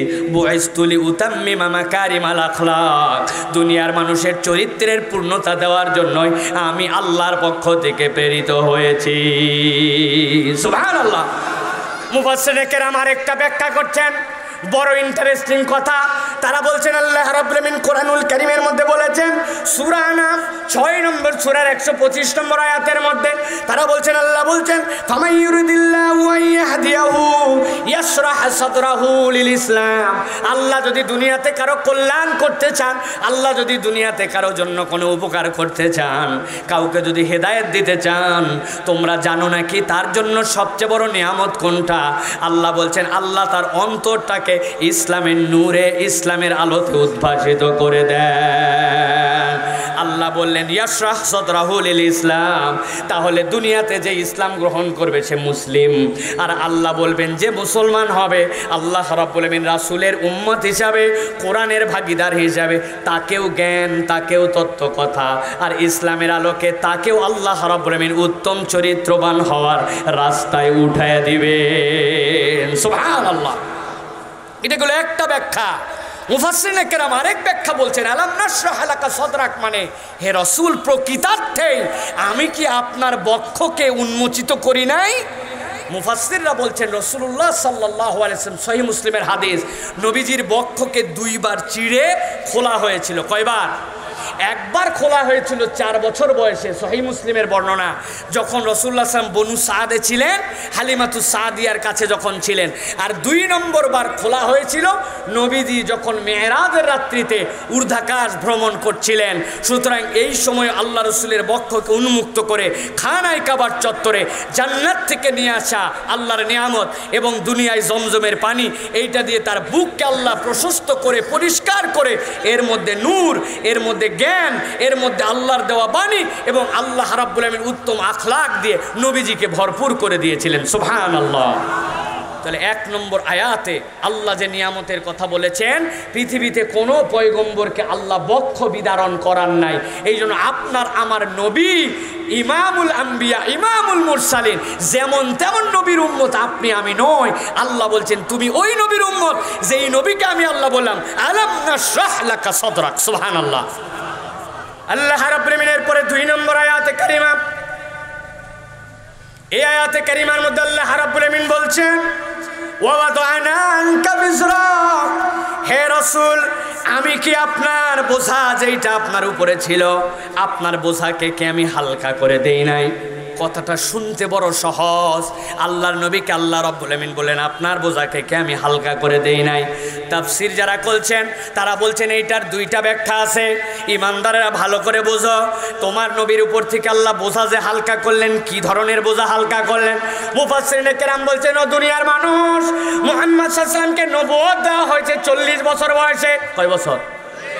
কিন্তু এই 40 বছরের আগ পর্যন্ত আল্লাহর নবী দুইটা জিনিস থেকে পবিত্র ছিলেন, যেই দুইটা জিনিস চাইলে তিনি করতে পারতেন, করলে দুনিয়ার কোনো মানুষের ক্ষতি হতো না, নিজে নিজে করা যেত। এর একটা হচ্ছে তিনি যদি মদ্যপান করতেন, অপরের কোনো ক্ষতি নাই, নিজে মদ্যপান করতেই পারে একজন, ভাবতে পারে আমার বাড়ির মধ্যেই খাবো। কিন্তু আল্লাহ রাব্বুল আলামিন মুহাম্মদ সাল্লাল্লাহু আলাইহি ওয়াসাল্লামকে মক্কার এই কঠিন পরিবেশে যেখানে পানির বদলে মদ খাইতো, মুহাম্মদ সাল্লাল্লাহু আলাইহি ওয়াসাল্লামকে কোনোদিন মদ্যপ বানান নাই।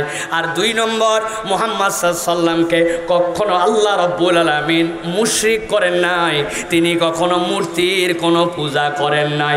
আল্লাহ মুহাম্মদ সাল্লাল্লাহু আলাইহি ওয়াসাল্লামকে 40 বছর পর্যন্ত এই দুইটা দিক থেকে মুক্ত রেখেছিলেন। এই জন্য আল্লাহ রাব্বুল আলামিন বলছেন ওয়া ওয়াদানা আনকা বিজরাক, আমি আল্লাহ আপনার বোঝাকে হালকা করেছি, এই 2 অপরাধ কখনো আপনার আমলনামায় নাই। আল্লাহু আকবার।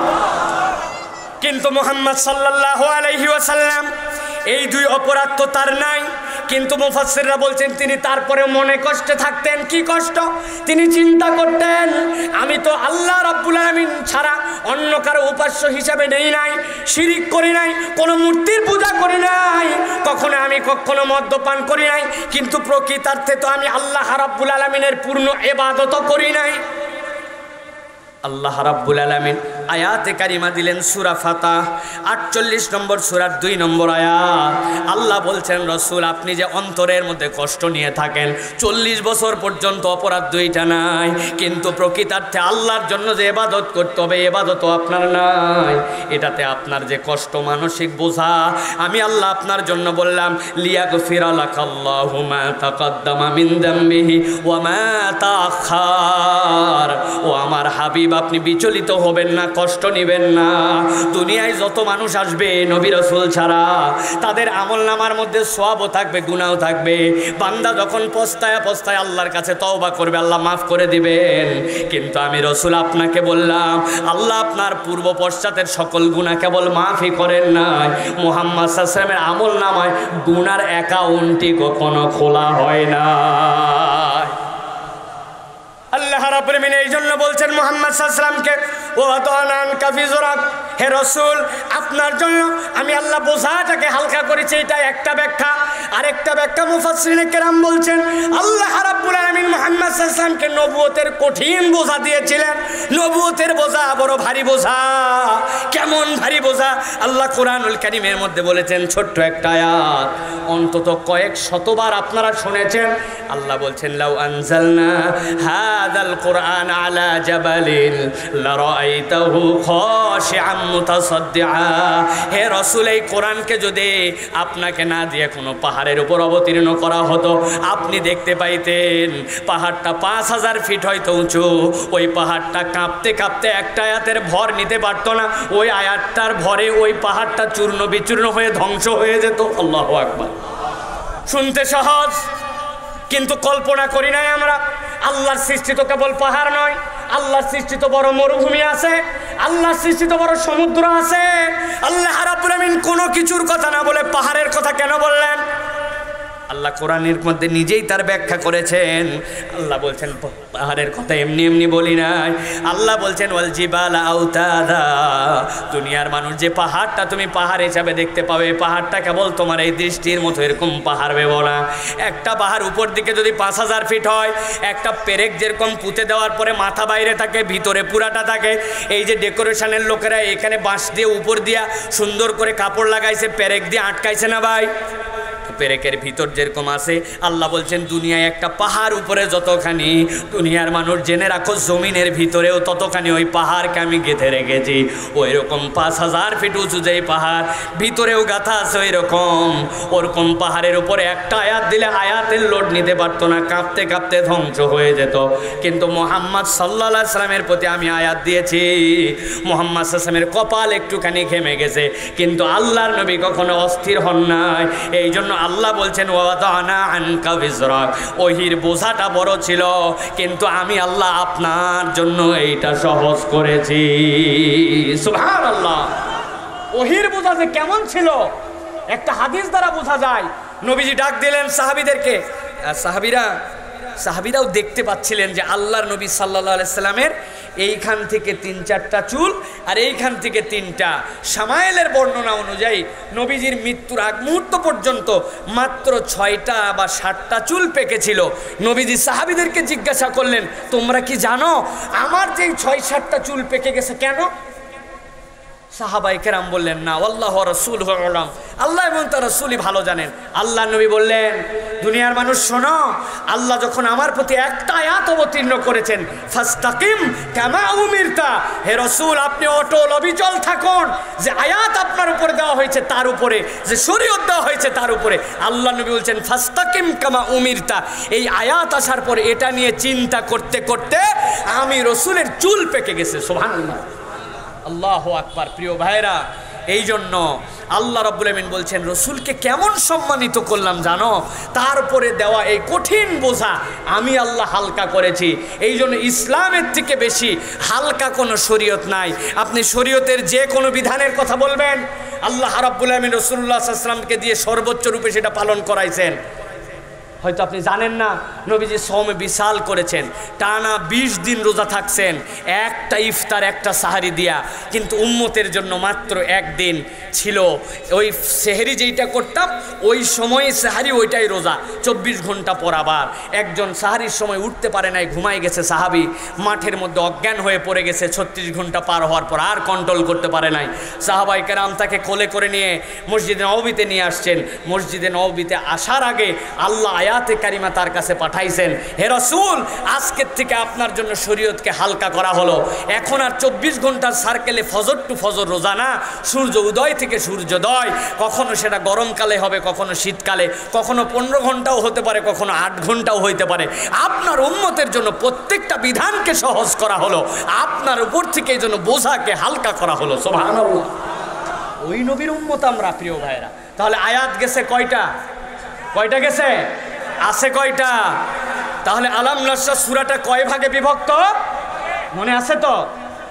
আল্লাহ রাব্বুল আলামিন 3 নম্বর আয়াতে কারিমার মধ্যে বলছেন, আল্লাযী আনকাযা যাহরাক, হে রাসূল আপনার উপর থেকে যেই বোঝাটা হালকা করা হলো, এই বোঝাটা কেমন বোঝা ছিল?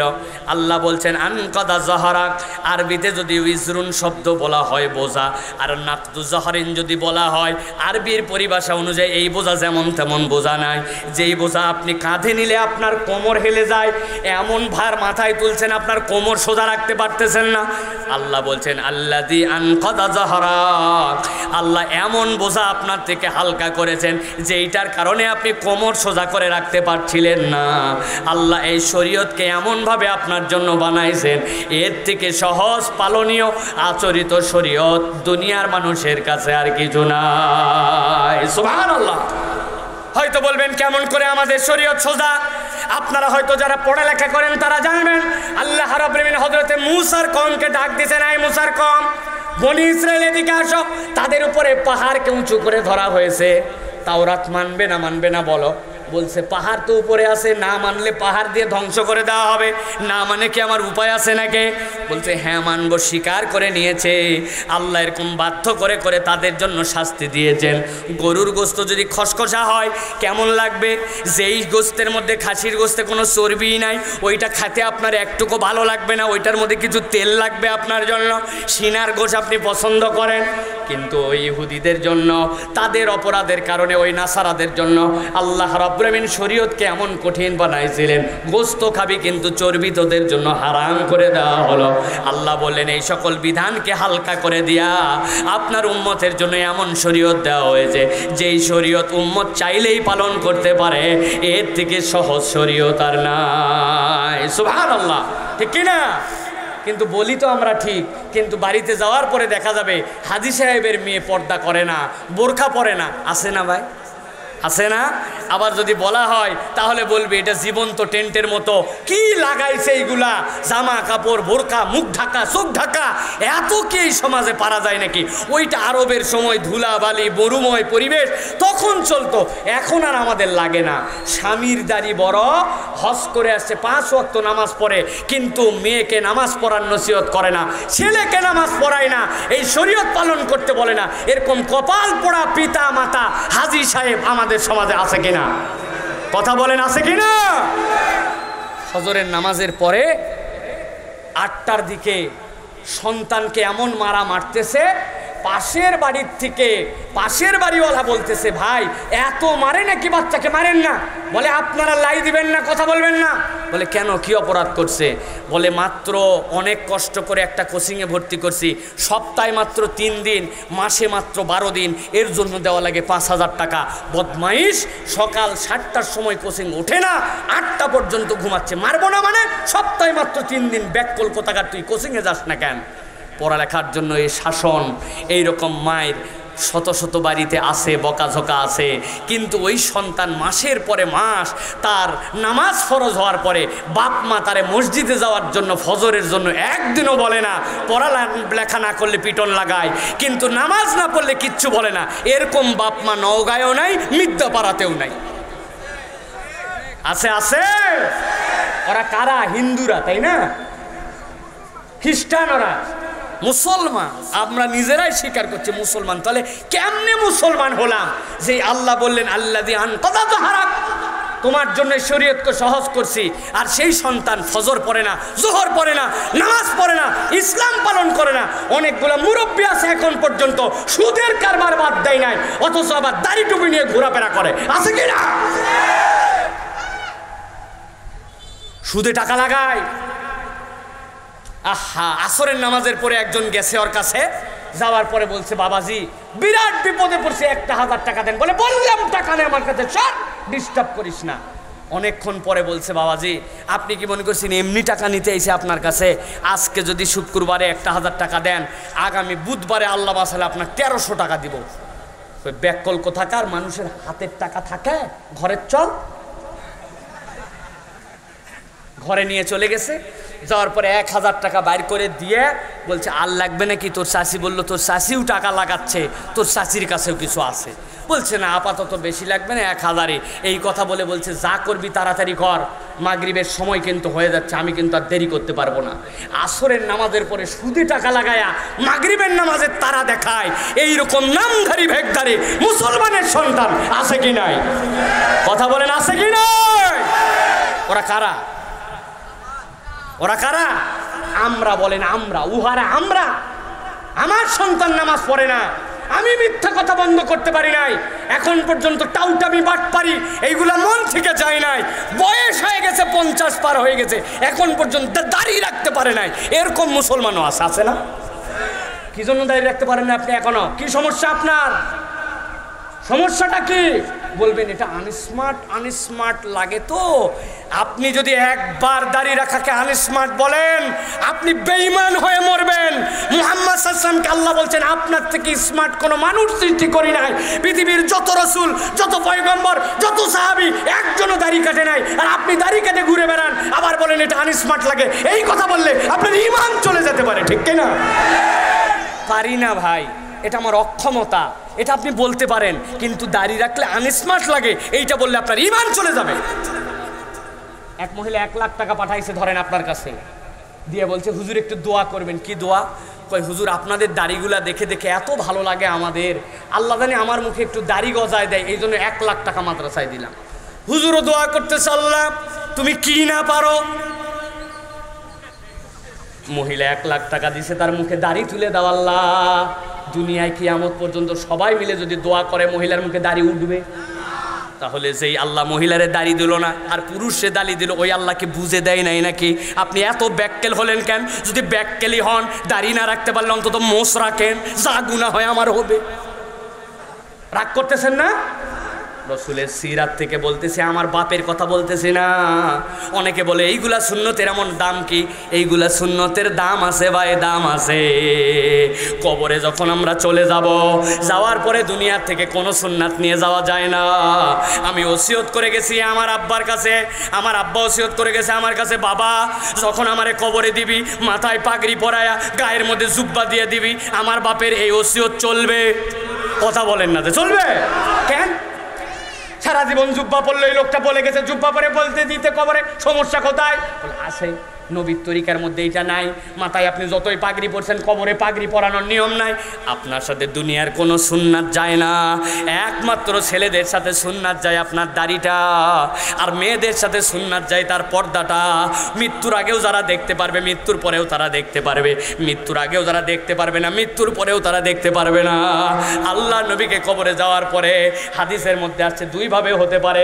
জিজ্ঞাসা করা হবে মান নাবিয়ুকা, তোমার নবীকে, অথবা বলা হবে মান হাযার রাজুলুল্লাযী বুইসা ফি কবরি, যে কবরে পাঠানো হলো এই লোকটাকে চিনো নাকি? তখন যদি আপনার নবীকে আপনার আয়নার সামনে দেওয়া হয়, আপনি দেখবেন আল্লাহ নবীর মুখ ভর্তি দাড়ি, আর আপনি কেমন উম্মতের উম্মত, আপনার মুখের দাড়িটা রাখতে আপনার লজ্জা লাগে। ওই দিন পার পাওয়ার কোনো কায়দা আছে নাকি? আছে? এই জন্য আল্লাহ রাব্বুল আলামিন বলছেন আল্লাযী আনকাযা যাহরাক ওয়া রাফা'না লাকা যিকরাক ফাইন্না মা'আল উসরি ইউসরা, ইন্না মা'আল উসরি ইউসরা।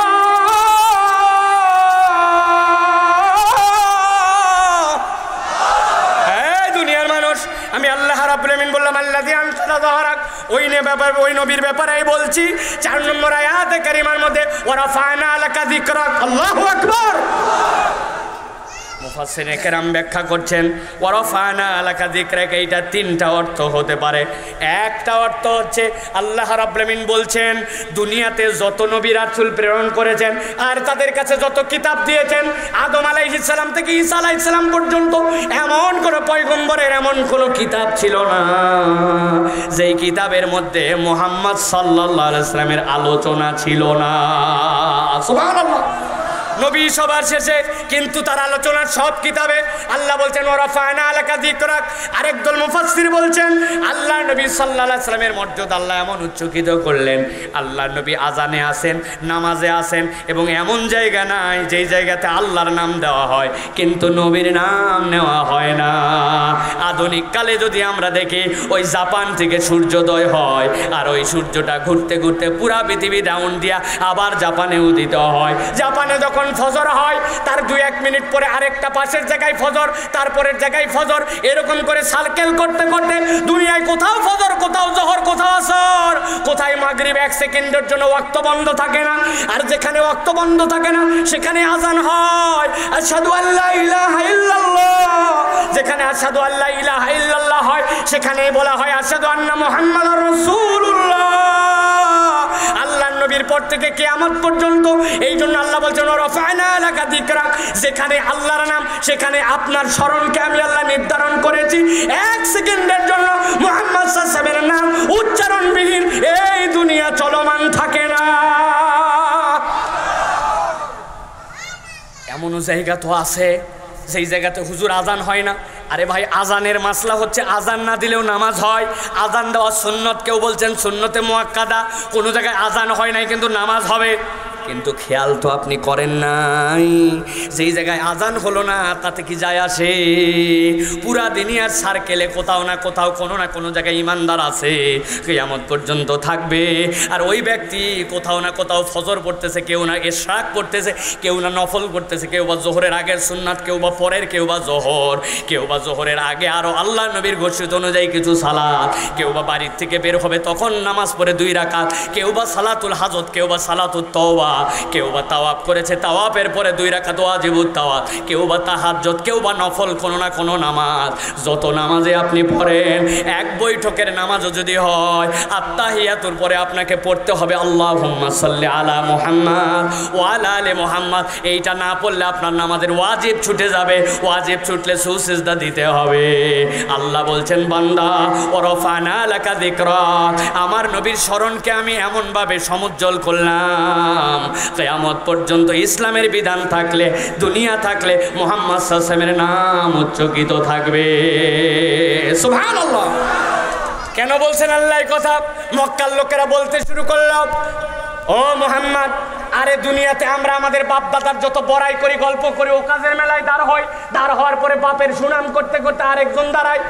মিনার যে ময়দান, মিনাতে জামারাতে পাথর নিক্ষেপ করার পরে আগেও যখন ইসলাম পূর্ববর্তী হজ ছিল, আল্লাহ রাব্বুল আলামিন কোরআনুল কারীমের মধ্যে বলছেন তোমরা যখন জামারায় পাথর নিক্ষেপ করে মিনায় আসবে তোমাদের দায়িত্ব কি হবে? আল্লাহ বলছেন তখন তোমরা আল্লাহর জিকির করো। কেমন? আসাদ্দু যিকরাক, তোমরা এমন অধিক জিকির করো তোমাদের বাপের যেরকম করতে তার থেকেও বেশি। তার মানে ওই মিনাতে এসে বাপ দাদার জয়গান করতো।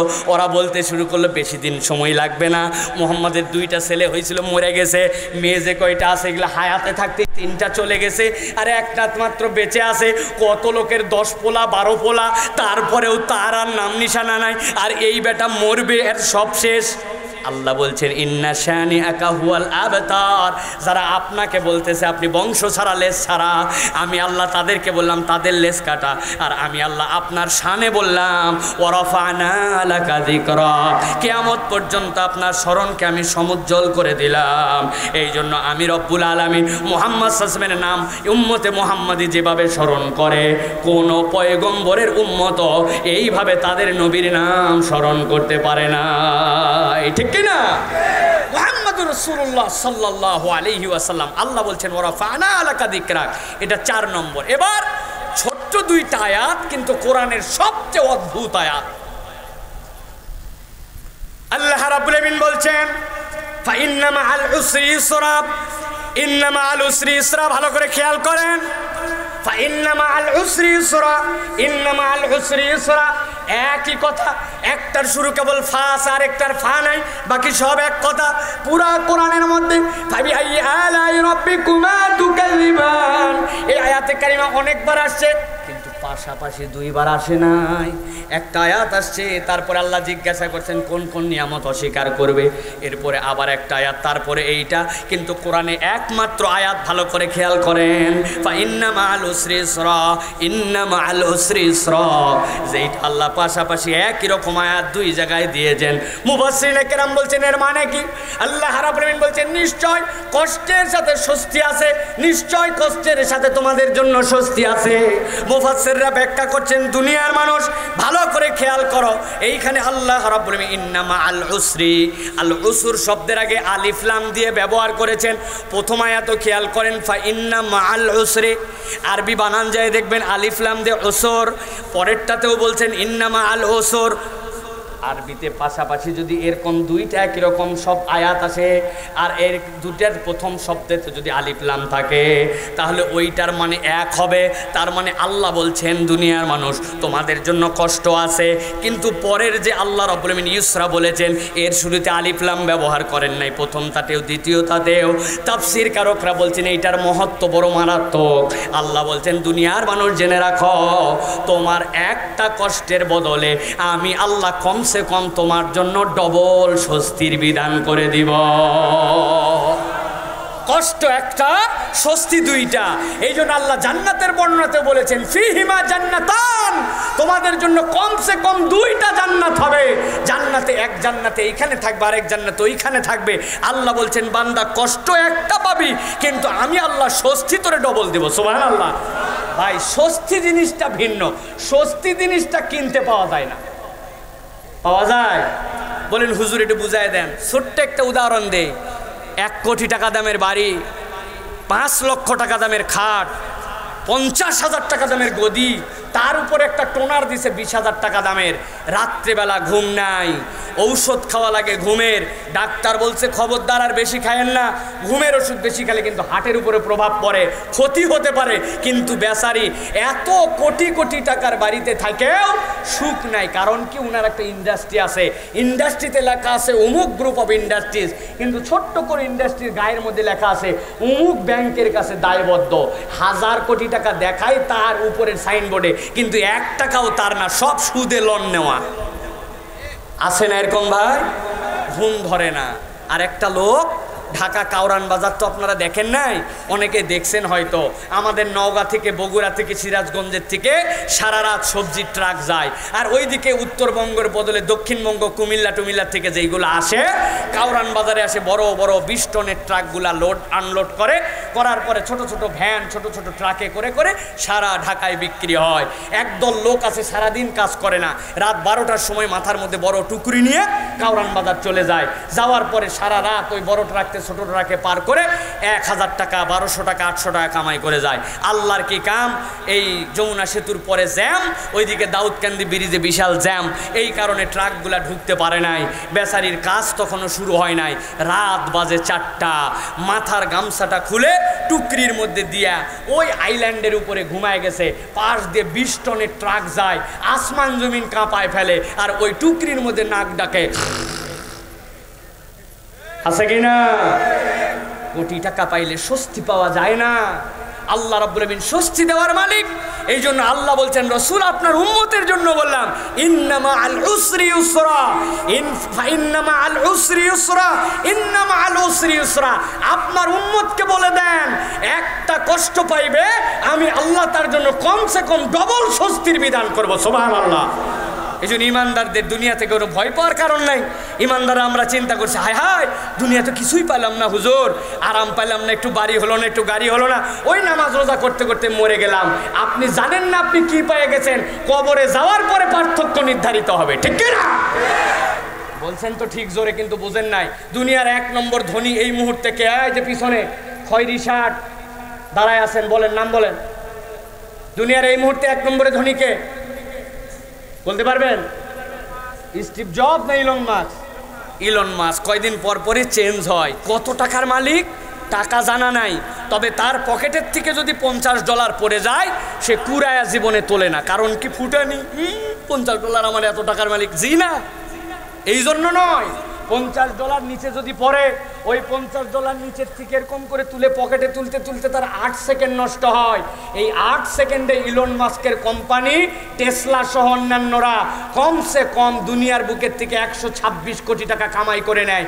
তো 8 সেকেন্ড নষ্ট করে ওর তো $50 তোলা নাই, তাহলে কেইসা টাকার মালিক? ভালো করে বুঝেন, কত কোটি টাকার মালিক। পুরা পৃথিবীতে ড্রাইভারহীন গাড়ি তারাই সাপ্লাই দিচ্ছে। দুবাই গেলাম, দুবাই যাওয়ার পরে একটা হোটেল থেকে হঠাৎ করে এক জায়গায় যাব, তো দুই দিকে 2 জন যাবো জন্য একটা গাড়ি। ওই সময় উবার কল করা হলো। উবার তো না, ওই জায়গাতে তার ভিন্ন কি যেন একটা অ্যাপস আছে, গ্র্যাব বলে মনে হয়। এই গ্র্যাব কল করছে, কল করার পরে একটা গাড়ি আসছে। গাড়ি খুলে দেখে ভিতরে একজন লোক আছে, তবে পিছনে বসে আছে। বলছে, আপনি কে? আমি এই গাড়িতে স্যার মানুষজন ভয় পায়, এই গাড়িতে কোনো ড্রাইভার লাগে না, কিন্তু ড্রাইভার ছাড়া কেউ থাকলে লোকজন উঠতে চায় না, এই জন্য একজন শোপিস হিসাবে আমাকে বসায় রাখছে, কিন্তু আমি গাড়ি চালায়ও না, ধরি না। আপনি কল করছেন, আপনার কাছে একা একা আইসে, যেই জায়গা পর্যন্ত যাবেন একা একা যাবে। মাথা ঠিক থাকবে আপনার? সামনে কত গাড়ি, ডানে মোড় বামে মোড়, ও বাবা দেখলাম উঠি না, কি আছে, এই লোক তো আছে অন্তত পক্ষে, হয়তো মিথ্যা কথা কইছে। পরে দেখি ও কালে এরকম করে বসে আছে, গাড়ি যেখানে হলুদ বাতির আগে আগে থামে গেল, এরপরে চলে গেল, যেই জায়গায় ফোঁ করে পাশ কাটায় চলে ভোঁ করে চলে গেল। এই কোম্পানির মালিক, টেসলার মালিক সে। কত টাকার কোনো অভাব নাই, ভালো করে খেয়াল করেন। আর আপনার এই মৃধাপাড়ার একজন ভ্যান চালক নুন আনতে পান্তা ফুরায়, নামাজ রোজার অবস্থাও বেশি ভালো না, রমজান মাসে আর কিছু না করুক, সামনে পর্দা ফুসিদা করে দিয়ে যারা ভিতরে খাওয়ায়, এই দোকানে খায়। এগুলা দোকান কি আমাদের এলাকা আছে নাকি? বা এত রোজাকে সম্মান করে সামনে পর্দা দিয়ে ভিতরে খাওয়ায়, আল্লাহও দেখে না, কেউ দেখতে পায় না, কারণ পর্দার ভিতর তো আল্লাহ দেখে না। আছে এইগুলা দোকান না ভাই আমাদের? এইরকম মার্কা মুসলমান, নামাজ কালাম কম। বুঝে বলেন, বুঝে বলেন। যেই লোকের নামাজ কালামও কম, ইসলাম কম পালন করতে পেরেছে, কিন্তু কালেমাটা নিয়ে কবরে চলে গেছে। আজকে সন্ধ্যাবেলা 7টার সময় আপনার মির্ধাপাড়ার ওই রিক্সাওয়ালার মৃত্যু হয়েছে, আর আমেরিকাতে ওই টেসলা কোম্পানির মালিকেরও মৃত্যুবরণ হয়েছে। একজনের দুনিয়ার বাড়ি গাড়ি নারী টাকা পয়সা সব আছে, আরেকজনের কিচ্ছু নাই। পার্থক্যটা একজনের ইমান আছে, একজনের ইমান নাই। বুঝে থাকলে বলেন, যদি কেউ ইমান নিয়ে যায় সে কোথায় যাবে? আর যদি ইমান ছাড়া যায় কোথায় যাবে? আপনি তো সবই জানেন রে ভাই। তাহলে আপনার আমার আলটিমেট ডেস্টিনেশন জান্নাত। দুনিয়ার কয়দিনের জন্য ইসলাম মানতে তাহলে এত কষ্ট লাগে কেন? নামাজ পড়তে কষ্ট লাগে কেন? ভালো বন্ধুর সাথে ঘুরতে তোমার কষ্ট কেন? তুমি খারাপের সাথে মিশো কেন? অনেকেই বলে, হুজুর ভালো লোক পাবো কোথায়? আমি বলি, আগে আপনি ভালো হন। ভালো লোক আপনার খোঁজার দরকার নাই, নিজে খারাপ, ভালো লোক খোঁজে কেমনে? আছে না অনেক? টাউট মার্কা লোক আছে, কয় হুজুর আমি সিগারেট খাইতাম না, কিন্তু আমার এক দোস্ত বিড়ি খাইতো, প্রথম দিন যখন সিগারেট ধরাইছে খুব খুব করে কাশিয়র, মানে আমার তে ফাঁকে দাঁড়াবি। 10 দিনের দিন একসাথে ঘুরতে ঘুরতে ওই বন্ধু সিগারেট কেনার পরে বলছে আমি কিন্তু ফার্স্ট কল। এটা মুরব্বীরা বুঝবেন না, ইয়াংরা বুঝবে। ফার্স্ট কল মানে কি, তুই বিড়ি ধরাইছিস, এরপরে প্রথম তোর বিড়ির মুঠা আমার মুখে আসবে, ঠিক না ভাই? তাহলে এইরকম খারাপ বন্ধু, যেই বন্ধুর সাথে 10 দিনের দিন আপনি নষ্ট হয়ে যান, আপনি তার সাথে মিশেন কেন? বলবেন আপনি মিশা বাদ দেন তো দূরের কথা, আপনি নিজেই তো আদর্শ, আমি নিজেই আদর্শ মানুষ হতে পারি নাই। আপনি নামাজের সময় মোড়ের দোকানে আড্ডা মারেন, চায়ের স্টলে আপনি ধান্দাগুলি মারেন, আপনি আশপাশে ঘোরাফেরা করেন, আপনি মসজিদে ঢুকতে পারেন না, তার মানে আপনার ইমানের দুর্বলতা আছে। আর ইমানের দুর্বলতা থাকলে বেঈমানের সাথে মৃত্যু হওয়া লাগবে, ঠিক কি না? এই জন্য আল্লাহর দিকে ফেরেন প্রিয় ভাইরা। আল্লাহ রাব্বুল আলামিন বলছেন যে হে রাসূল ইন্নামা আল উসরি ইউসরা, হে রাসূল আপনার উম্মতের জন্য, আপনার জন্য আমি আল্লাহ বললাম, আপনার জন্য আমি রব্বুল আলামিন কষ্টের সাথে স্বস্তিকে নির্ধারণ করে দিয়েছি। সুবহানাল্লাহ বিহামদি। হযরত কাতাদা বলছেন দুনিয়ার মানুষ তোমরা এত বোকা কেন? বলছেন তোমরা কি জানো জীবনে কখনো একটা কষ্টের উপরে, 2টা স্বস্তির উপরে একটা কষ্ট বিজয়ী হতে পারে? যে আল্লাহ গ্যারান্টি দিয়েছেন, তুমি তাও তার প্রতি বিশ্বাস করো না? অতএব আমাদেরকে এরপর ঈমান রাখতে হবে। তাহলে প্রথম 6 আয়াত শেষ, যেখানে আল্লাহ রাব্বুল আলামিন রাসূলুল্লাহ সাল্লাল্লাহু আলাইহি সাল্লামের প্রতি নিয়ামতের বর্ণনা দিয়েছেন। এবার 2টা আয়াত 5 মিনিটে শেষ করে দিবে প্রিয় ভাইরা, রাত গভীর হয়ে গেছে। আল্লাহ রাব্বুল আলামিন এবার দায়িত্ব দিচ্ছেন রাসূলকে। আল্লাহ রাব্বুল আলামিন বলছেন ফাইদা ফারাগতা ফানসাব ওয়া ইলা রাব্বিকা ফারগা, হে রাসূল আপনার জন্য দায়িত্ব দেওয়া হলো ফাইদা ফারাগতা ফানসাব, যখনই আপনি অবসর পাবেন তখনই আপনি কঠোর ইবাদতে নিমজ্জিত হবেন। আল্লাহর নবী নামাজ আদায় করতেন, তাবলীগ করতেন, জিহাদ করতেন, নবীজি সেনাপতি ছিলেন, স্বামী ছিলেন, দায়িত্বশীল ছিলেন। আল্লাহর নবীর দায়িত্বের কোনো শেষ ছিল না, কিন্তু আল্লাহ বলছেন যত দায়িত্বেই থাকুক না কেন, আপনাকে আমি আল্লাহ দায়িত্ব আরেকটা দিলাম, আপনার উম্মতের মধ্যে যেন তারা কখনো ইবাদত বন্দেগী নিয়ে ভিন্ন কথা বলতে না পারে। এই জন্য রাসূলুল্লাহ সাল্লাল্লাহু আলাইহি ওয়াসাল্লামকে আল্লাহ বলেছেন আপনি যখনই অবসর পাবেন এমন কঠোর ইবাদত করবেন যে ইবাদতটা আপনার জন্য পার্সোনালি আল্লাহ রাব্বুল আলামিন ফরজ করেছেন। কিন্তু নবীজি সাল্লাল্লাহু আলাইহি ওয়াসাল্লামের দিলটা এত দরদি ছিল, সাহাবায়ে কেরাম বলছেন আল্লাহর নবী যে জায়গায় দাঁড়ায় নামাজ পড়তেন প্রাচীলটা একটু নিচু ছিল। আল্লাহর নবীকে আমরা রাত্রেবেলা একদিন দেখলাম নবীজি দাঁড়ায় গেছেন তাহাজ্জুদে, সব সাহাবী দাঁড়ায় গেছে, মাথা দেখা গেছে, নবীজি দাঁড়ায় আছেন, নবীজিও খেয়াল করেছেন সাহাবীরা তাহাজ্জুদে। দ্বিতীয় দিনেও আমরা দেখলাম নবীজি শেষ রাত্রে উঠে মাথা দেখা গেছে, তার মানে নবীজি নামাজে, সবাই নামাজে দাঁড়ায় গেল। আল্লাহ নবীর সাহাবীরা বলছেন 3 নম্বর দিনে আর নবীজির মাথা দেখতে পেলাম না। আমরা বাড়িতে চলে গেলাম, পরের দিন আল্লাহ নবী সাল্লাল্লাহু আলাইহি ওয়াসাল্লাম বাহিরে এসে বললেন ও আমার সাহাবীরা আমি ভয় পাই, আমি যদি তোমাদের জন্য এই তাহাজ্জুদকে কন্টিনিউ আমার আমল বানাই তোমাদের প্রতি ফরজ হয়ে যেতে পারে। আমার তো মন চায় ওইভাবে তোমাদের জন্য যে মেসওয়াক করি বারবার, এই মেসওয়াক আল্লাহ যদি তোমাদের জন্য ফরজ বানায় দেন। এই জন্য আল্লাহ নবী আমল কখনো তাহাজ্জুদ করতেন, কখনো ছাড়তেন। আল্লাহ বলছেন এটা করেছেন, ছেড়েছেন, এইটা আপনার উম্মতকে সহজ করার জন্য। কিন্তু আপনার ব্যক্তিগতভাবে আমি আল্লাহ বললাম ফাইদা ফারাগতা ফানসাব, যখনই আপনি অবসর পাবেন সাথে সাথে আপনি আল্লাহর দিকে নিমজ্জিত হবেন। মুফাসসিরিনে কেরাম ব্যাখ্যা করেছেন উম্মতের জন্য এই আয়াতের হুকুম কি হবে। তারা বলছেন উম্মতের জন্য ফাইদা ফারাগতা ফানসাব, এই আয়াতের হুকুম হচ্ছে 3টা আমল। এই 3টা আমল যদি করে তাহলে এই আয়াত অনুযায়ী ইমানদারদের আমল হয়ে যাবে। সুবহানাল্লাহ। 1 নম্বরে মুখস্থ করেন, নোট ধরেন।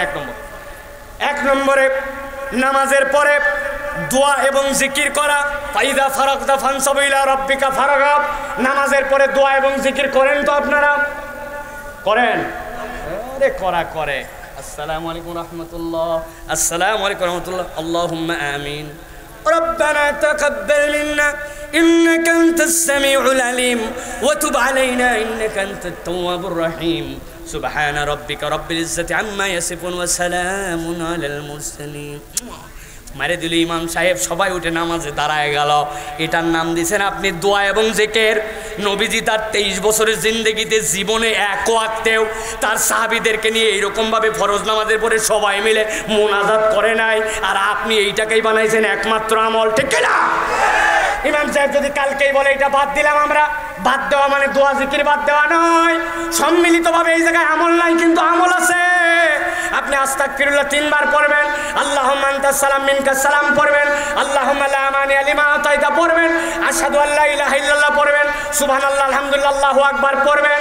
সকালবেলা মাগরিবের পরে বিকালবেলা আল্লাহুম্মা আনতা রাব্বি লা ইলাহা ইল্লা আনতা খলাকতানি সাইয়্যিদুল ইস্তিগফার পড়বেন, রাদিতু বিল্লাহি রাব্বান পড়বেন। এই সকল দোয়া জিকির করে আপনার যতক্ষণ মন চায় মোনাজাত ধরেন। কিন্তু ইমানদার এইটাতে রাজি নয়। কিন্তু ইমাম সাহেব যদি একদিন সালাম ডানে ফিরায় বামে ফিরায় কাইটে পরে বলবে কি রে হুজুর দোয়া করলো না, আগের হুজুররা কি কিছু বুঝে না নাকি, এই হুজুর আমাদের দরকার নাই, হুজুর বদলা। কথা বলেন ঠিক যারা বলতেছেন আপনার মসজিদে এই আমল শুরু হলে কালকের থেকে বন্ধ হবে। আপনার এই আমলের কারণে, এই ছোট্ট দোয়ার প্র্যাকটিসের কারণে সুন্নাত আমাদের মধ্যে থেকে নাই, দোয়া নাই, জিকির নাই। অনেক তরুণ যুবক জানেই না নামাজের পরে এগুলো আবার পড়া লাগে। ওরা জানে নামাজের পরে মোনাজাত না দিলে নামাজ হয় না। ওই জন্য আসসালামু আলাইকুম আসলে কিছু না বললেও মারে দিয়ে চলে গেল, মনে করলো নামাজ শেষ করলেন। রাগ করতেছেন? তাহলে ফাইদা ফারাকতা ফানসাব, এই আমলের উপরে অধিষ্ঠিত হতে হলে উম্মতকে 3টা কাজ করতে হবে। কয়টা? 1 নম্বর নখ ধরেন বলছি, নখ ছাড়ছেন কেন? 1 নম্বর হচ্ছে ফরজের পরে দোয়া এবং জিকির করা। 2 নম্বর ফরজের পরে নফল কিছু প্র্যাকটিস করা। আমরা নফল বাদ দিয়ে দিছি ভাই। জোহরের নামাজের আগে 4 রাকাত যে সুন্নাত আছে, নফল আছে, এটা যে কবে শেষ পড়ছি হাত তুলতে বললে অবস্থায় খারাপ। অনেক যুবক বলবে হুজুর জোহরের আগেও সুন্নত আছে, তো জীবনের প্রথম শুনলাম। আছেন এরকম ভাই? প্রিয় ভাইরা, ফরজ দিয়ে পার পাওয়া যাবে না। নবীজি বলছেন নফল করো, আল্লাহ ফরজের সাথে এটাকে মিলাই দিয়া তোমার আমল নামার থেকে গুনাহ ঝরাই দিয়া তোমার জান্নাতের ব্যবস্থা করবেন। সুবহানাল্লাহ। সুযোগ পাইলে এই জন্য নফল সুন্নাত, নফল রোজা, সাপ্তাহিক রোজা, সোমবার বৃহস্পতিবার, মাসের রোজা 13, 14, 15 এগুলো ছাড়া যাবে না। মাঝে মাঝে রোজা রাখতে হবে, অতিরিক্ত নফল নামাজ পড়তে হবে, কোরআন তেলাওয়াত করতে হবে, দান সাদাকা করতে হবে। এই অভ্যাসগুলো যদি আমরা চালমান রাখি, ফাইদা ফারাগতা ফানসাব ওয়া ইলা রাব্বিকা ফারগাব, তাহলে আমরা ফরজের সাথে নফল করলাম, আল্লাহকে একটু দেখাতে পারবো। 3 নম্বর দুনিয়ার কাজের পরে পরে আখিরাতের দিকে মনোনিবেশ করা। কেবল দুনিয়াদার হয়ে না যাওয়া, কেবল দুনিয়াদার হলে তার থেকে বড় বিপদ আর কেউ নাই। প্রিয় ভাইয়েরা, আমি তো অনেক সময় মজা করে বলি, আমরা আগে লেখাপড়ার ফাঁকে ফাঁকে খেলাধুলা করছি, যাওয়া করছি। আমার আব্বা এখানে উপস্থিত আছেন, শুনে দেখেন, জীবনে আমাদেরকে পড়ালেখার জন্য খুব কমই মারতে পারছে, বকতে পারছে, কিন্তু একটু বেশি খেলাধুলা করলে পিটন মাফ নাই। পাশেই নদী ছিল আমাদের, নওগাঁয় নদীর ধারে বাড়ি, গোসল করার জন্য মার খাইছে, বিভিন্ন কাজে মার খাইছে, কিন্তু আমরা পড়ালেখা কিন্তু করছি। কিন্তু এখনকার বাচ্চা কাচ্চার ট্রেন্ড ভিন্ন। আগে পড়ালেখার ফাঁকে খেলা ছিল, এখন খেলাধুলা, দেখা করা, ঘোরা ফেরা এগুলার ফাঁকে ফাঁকে একটু পড়ে। ঠিক কিনা ভাই? সাহাবায়ে কেরামের জিন্দেগি ছিল, তারা পরকালের কাজকে আগে রাখছিলেন, ফাঁকে ফাঁকে দুনিয়া করতেন, দুনিয়া বাদ দেন নাই। কিন্তু আমরা দুনিয়া নিয়ে এমন ব্যস্ত হয়েছি, দুনিয়ার ফাঁকে ফাঁকে পরকালে একটু করি। বলেন হুজুর একটা উদাহরণ দেন। আমি আমার নিজের কথা বলি, কই হুজুর আপনি কি হালকা হয়েছেন? আমি বললাম হ্যাঁ ভাই, রাত্রের ঝামেলা শেষ করে ফেলছি। ভাই রাত্রের ঝামেলা কি? এশার নামাজে অনেক সময় আমরা ঝামেলা বলি, কি বলি না ভাই ইঞ্জিনিয়ার সাহেব, আমরা এই কথা বলি না? তার মানে এটা মনে করছি রাত্রের এটা ঝামেলা ছিল, দায়িত্ব মুক্ত হলাম। আহারে কি করা করতেছে। প্রিয় ভাইয়েরা, ফাইদা ফারাকতা ফানসাব ওয়া ইলা রাব্বিকা ফারগাব, আল্লাহ বলছেন আপনি আপনার রবের দিকে মনোনিবেশ হন। আমার কথা শেষ, তবে একটা উদাহরণ দিয়ে শেষ করব। প্রিয় ভাইয়েরা, যতদিন হায়াতে থাকবেন এই উদাহরণ ভুলবেন না, ভালো করে হৃদয়ের মধ্যে ধারণ করে রাখবেন। আমাকে একজন একটা গল্প শোনাইছিল, দুনিয়া আর পরকাল এটার সাথে আপনি হিসাব করবেন কেমন করে। আর নেক মানুষের সাথে আপনার সম্পর্ক থাকা জরুরি কেন? নেক মানুষ, ভালো বন্ধু, ভালো সহবত, ভালো প্রতিষ্ঠান, ভালো মাদ্রাসা, আলেম ওলামা, এদের সাথে যদি আপনি মহব্বত না রাখেন, এতিমের কাছে যদি আপনি না যান, আপনি প্রকৃতার্থে ইমানের স্বাদ এবং মুসলমানের সাথে থাকতে পারবেন না। বলেন হুজুর উদাহরণ দেন। আরে উদাহরণ আমার বাড়িতে নিজে আছে। আমার বাড়িতে গ্যাসের রান্না হয়, ছোটবেলাতে দেখতেছি, কিন্তু আম্মার মাটির চুলাও আছে। আমাদের বাড়িতে উকিলপাড়া মাটির চুলা, আম্মার একটা মাটির চুলা 1 বছর 1.5 বছর চলে। এরপর হঠাৎ করে আম্মা আয়োজন করে একদিন ভাঙ্গে চুলা, তারপরে কতগুলো মহিলা টহিলা আছে পরিচিত, তারা এসে আবার চুলা বানায় দেয়। ভালো করে খেয়াল করেন, 1 বছর ব্যাপী চুলা জ্বলছে, চুলা ভেঙে দিল, মাটির মতো ঝুরঝুরা হয়ে গেল। কিরে ভাই, চুলাতে যে 1 বছর আগুন জ্বললো, আপনি তো জানেন আগুনে মাটি লাগলে ইট হয়ে যায়, কিন্তু চুলার মাটি তো ইট হয় না। কিন্তু ছোট্ট একটু মাটি প্রসেস করে জায়গা মতো দিয়া, ডানে আগুন, বামে আগুন, সামনে আগুন, পিছনে আগুন, একটা পরিবেশ আগুনের মধ্যে দিয়া মাত্র 3 দিন 4 দিন জ্বলানোর পরে ওই মাটি কাঁচাটা ইট হয়ে যায়। কথা মনে হয় বুঝেন নাই? পরিবেশ লাগে, পরিবেশ না হলে যেরকম আগুনের পরিবেশ না ইট হয় না। আপনার চুলা আপনার বাড়িতে 1 বছর আগুন লাগানোর পরেও চুলার মাটিই থেকে যায়। এই জন্য আপনি যদি মনে করেন আমি একা একাই যা চলতেছি কোরআন হাদিস বুঝে মনে হয় ফাটায় ফেলবো, এত সহজ নয়। পরিবেশ লাগবে, ভালো মানুষের সঙ্গ লাগবে, মসজিদ লাগবে, মাদ্রাসা লাগবে, আলেম ওলামার সোহবত লাগবে, কোরআনের মহব্বত লাগবে, যারা কোরআনকে মহব্বত করে ওই মানুষের ভালোবাসা লাগবে। এই বন্ধনে ঈমান শক্ত হয়, নচেত ঈমান রাখা যায় না। ঠিক কি না? অনেকের মাদ্রাসা পছন্দ হয় না, আমাদের সমাজে আছে। আর একটা নতুন করে টাকা তোলার ব্যবস্থা করেছে, এই জন্য একটা ধান্দাবাজি বানাইছে, বলে কি না? আপনার পছন্দ না হয় পছন্দ করেন না, কিন্তু এই সকল বিদ্বেষমূলক কথা বলেন না।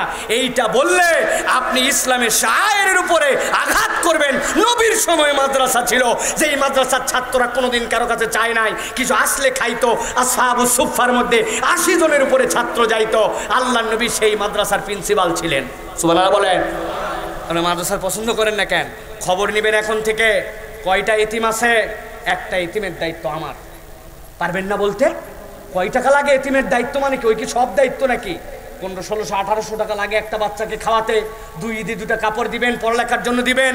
বছরে 5000 টাকা, 10,000 টাকা, 20,000 টাকা খরচ করে কত দিকে কত টাকা চলে যায় একটা এতিমের জিম্মাদারি নিলে। আল্লাহ নবী বলছেন যে কাফিলুল এতিম, যারা এতিমের জিম্মাদার হবে কিয়ামত দিনে এই 2 লোক পাশাপাশি, যেমন আমি আর মুহাম্মদ সাল্লাল্লাহু আলাইহি ওয়াসাল্লাম পাশাপাশি এরকম থাকবো। সুবহানাল্লাহ। না পারেন অন্তত মাথায় হাত বুলাই দিবেন, তোমার আব্বা নাই আম্মা নাই, আল্লাহ তোমাকে বড় করুক বাবা, আমার তো অত কিছু নাই, একটা চকলেট খাও তুমি, 1 টাকা দিয়ে একটা চকলেট কিনে দিছেন, এই যে মাথায় হাত দিছেন, আল্লাহ এতগুলা নেকি আপনার আমল নামায় দিছেন। সুতরাং 1 নম্বর পরামর্শ। 2 নম্বর বলবো, যে কথা ভুলবেন না, দুনিয়া লাগবে। লাগবে না ভাই? দুনিয়া লাগবে না? দুনিয়া না লাগলে আপনি রব্বানা আতিনা ফিদ দুনিয়া হাসানা বললেন কেন? তবে মনে রাখবেন, এক জেলে ছিল যে নদীতে মাছ ধরতো, নৌকা ভাসাতো। জেলে অনেক চিন্তা ভাবনা করে দেখছে, যদি পানি না থাকে জাল খাওয়াতাম কোথায়, যদি পানি না থাকে মাছ ধরতাম কোথায়, নৌকা ভাসাতাম কোথায়, আমি যা বুঝছি পানি আমার সব। এমন পানির প্রেমে পড়ছে, আই লাভ ইউ ওয়াটার। পানি উনার জান, পানি উনার প্রাণ, কথায় কথায় শুধু পানির জয়গান। একজন বলছে এই সকল ফাপড় মারা কথা বললে হবে না, ভালোবাসার জিনিসকে বুকে টানতে হয়। বেটা তুমি পালের কোনায় বসে বাস্তুল নড়াও আর আই লাভ ইউ ওয়াটার বলো, পানির সাথে তোমার কোনো সম্পর্কই নাই। বলে কি করতে হবে বলেন? সব করতে পারি। বলে হাতে শাবল দিলাম, নৌকার তলা ফুটা করে দে, পানি গোল গলায় উঠবে, তোর সাথে মিলন হয়ে যাবে। আই লাভ ইউ ওয়াটার বলা লোক আবেগে নৌকার তলা ফুটা করে দিছে, গোল গোল করে পানি উঠতেছে। একটা মুখ বন্ধ থাকলে খবর আছে বললাম, ভালো করে বুঝে থাকলে বলেন, আই লাভ ওয়াটার, পানির মহাব্বত, হৃদয় ভর্তি পানি, তার নাও ভাসায়, পানির তাই মাছ দেয়, পানিতে এসে জাল খাওয়ায়, পানি তার রিজিকের ব্যবস্থাপনা করে। অতএব পানিকে মহাব্বত করে নৌকার তলা ফুটা করছে, গল গল করে পানি ওঠে। নৌকা ভাসবে না ডুববে? এই বাচ্চারা বুঝো নাই? নৌকা ভাসবে না ডুববে? ভালো করে মনে রাখবেন, প্রথম আয়াত যেটা দিয়ে শুরু করেছি, যে এই কোরআন হচ্ছে শিফাউল লিমা ফিস সুদূর। দুনিয়া আপনার লাগবে, কিন্তু যে অন্তর আল্লাহ রাব্বুল আলামিন পরিশুদ্ধ করতে বলেছেন, ওই অন্তরটা আখিরাতমুখী হবে, ওই অন্তরটা আল্লাহমুখী হবে, পরকালমুখী হবে। আপনার দুনিয়া লাগবে, কিন্তু আপনি যদি অন্তরকে ছিদ্র করে দুনিয়া ঢোকান, আপনার দুনিয়াও যাবে, আখিরাতও যাবে। ঠিক কি না? এখন বুঝে নেন আমার অন্তরে কতটুকু পরকালমুখিতা আছে, কতটুকু আল্লাহমুখিতা আছে। শরীর টানে না, মন মানে না, কিন্তু আল্লাহর ঘরে আজান হলে আমি যাওয়া বাদ দিছি কি দেই নাই? যদি দেই নাই তাহলে আমার অন্তর ঠিক আছে, না হলে আপনার নৌকা ডুবার দিকে আছে। বিড়িটা খাওয়া নিষেধ আল্লাহ করছেন, এটা আপনি খেতে পারেন না, ইসলাম পছন্দ করে না। আপনার তারপরে বন্ধু বান্ধব খায়, বন্ধু ছাড়ছি, বিড়ি ছাড়ছি। আপনি যদি ছাড়তে পারেন আপনার নৌকা ভাসে, আর যদি ছাড়তে না পারেন, দাবি করেন আমি মুসলমান, দাবি করেন পানি ভালোবাসি, কিন্তু আপনার নৌকা ডুবে যায়। সুদের কারবার এখনো বাদ দিতে পারেন নাই আপনি। আপনি যদি এইটার মধ্যে এখনো জড়িত থাকেন, নামাজ পড়েন, কালাম পড়েন, আপনি বুঝবেন আপনার অন্তর ছিদ্র করে ওই জায়গাতে আপনার দুনিয়া ঢুকছে, আপনার নামাজ কালাম হচ্ছে, কিন্তু আপনার নৌকা ডুবতেছে। ঠিক কি না? ভালো করে এগুলো বুঝ বিবেচনা করে চলা শুরু করেন। আল্লাহ আমাদেরকে আজকে যে কথা বললাম এই কথাগুলোর আলোকে আপনাকে, আমাকে, আমাদেরকে সকলকে আমল করার তৌফিক দান করেন, বলেন আল্লাহুম্মা আমিন।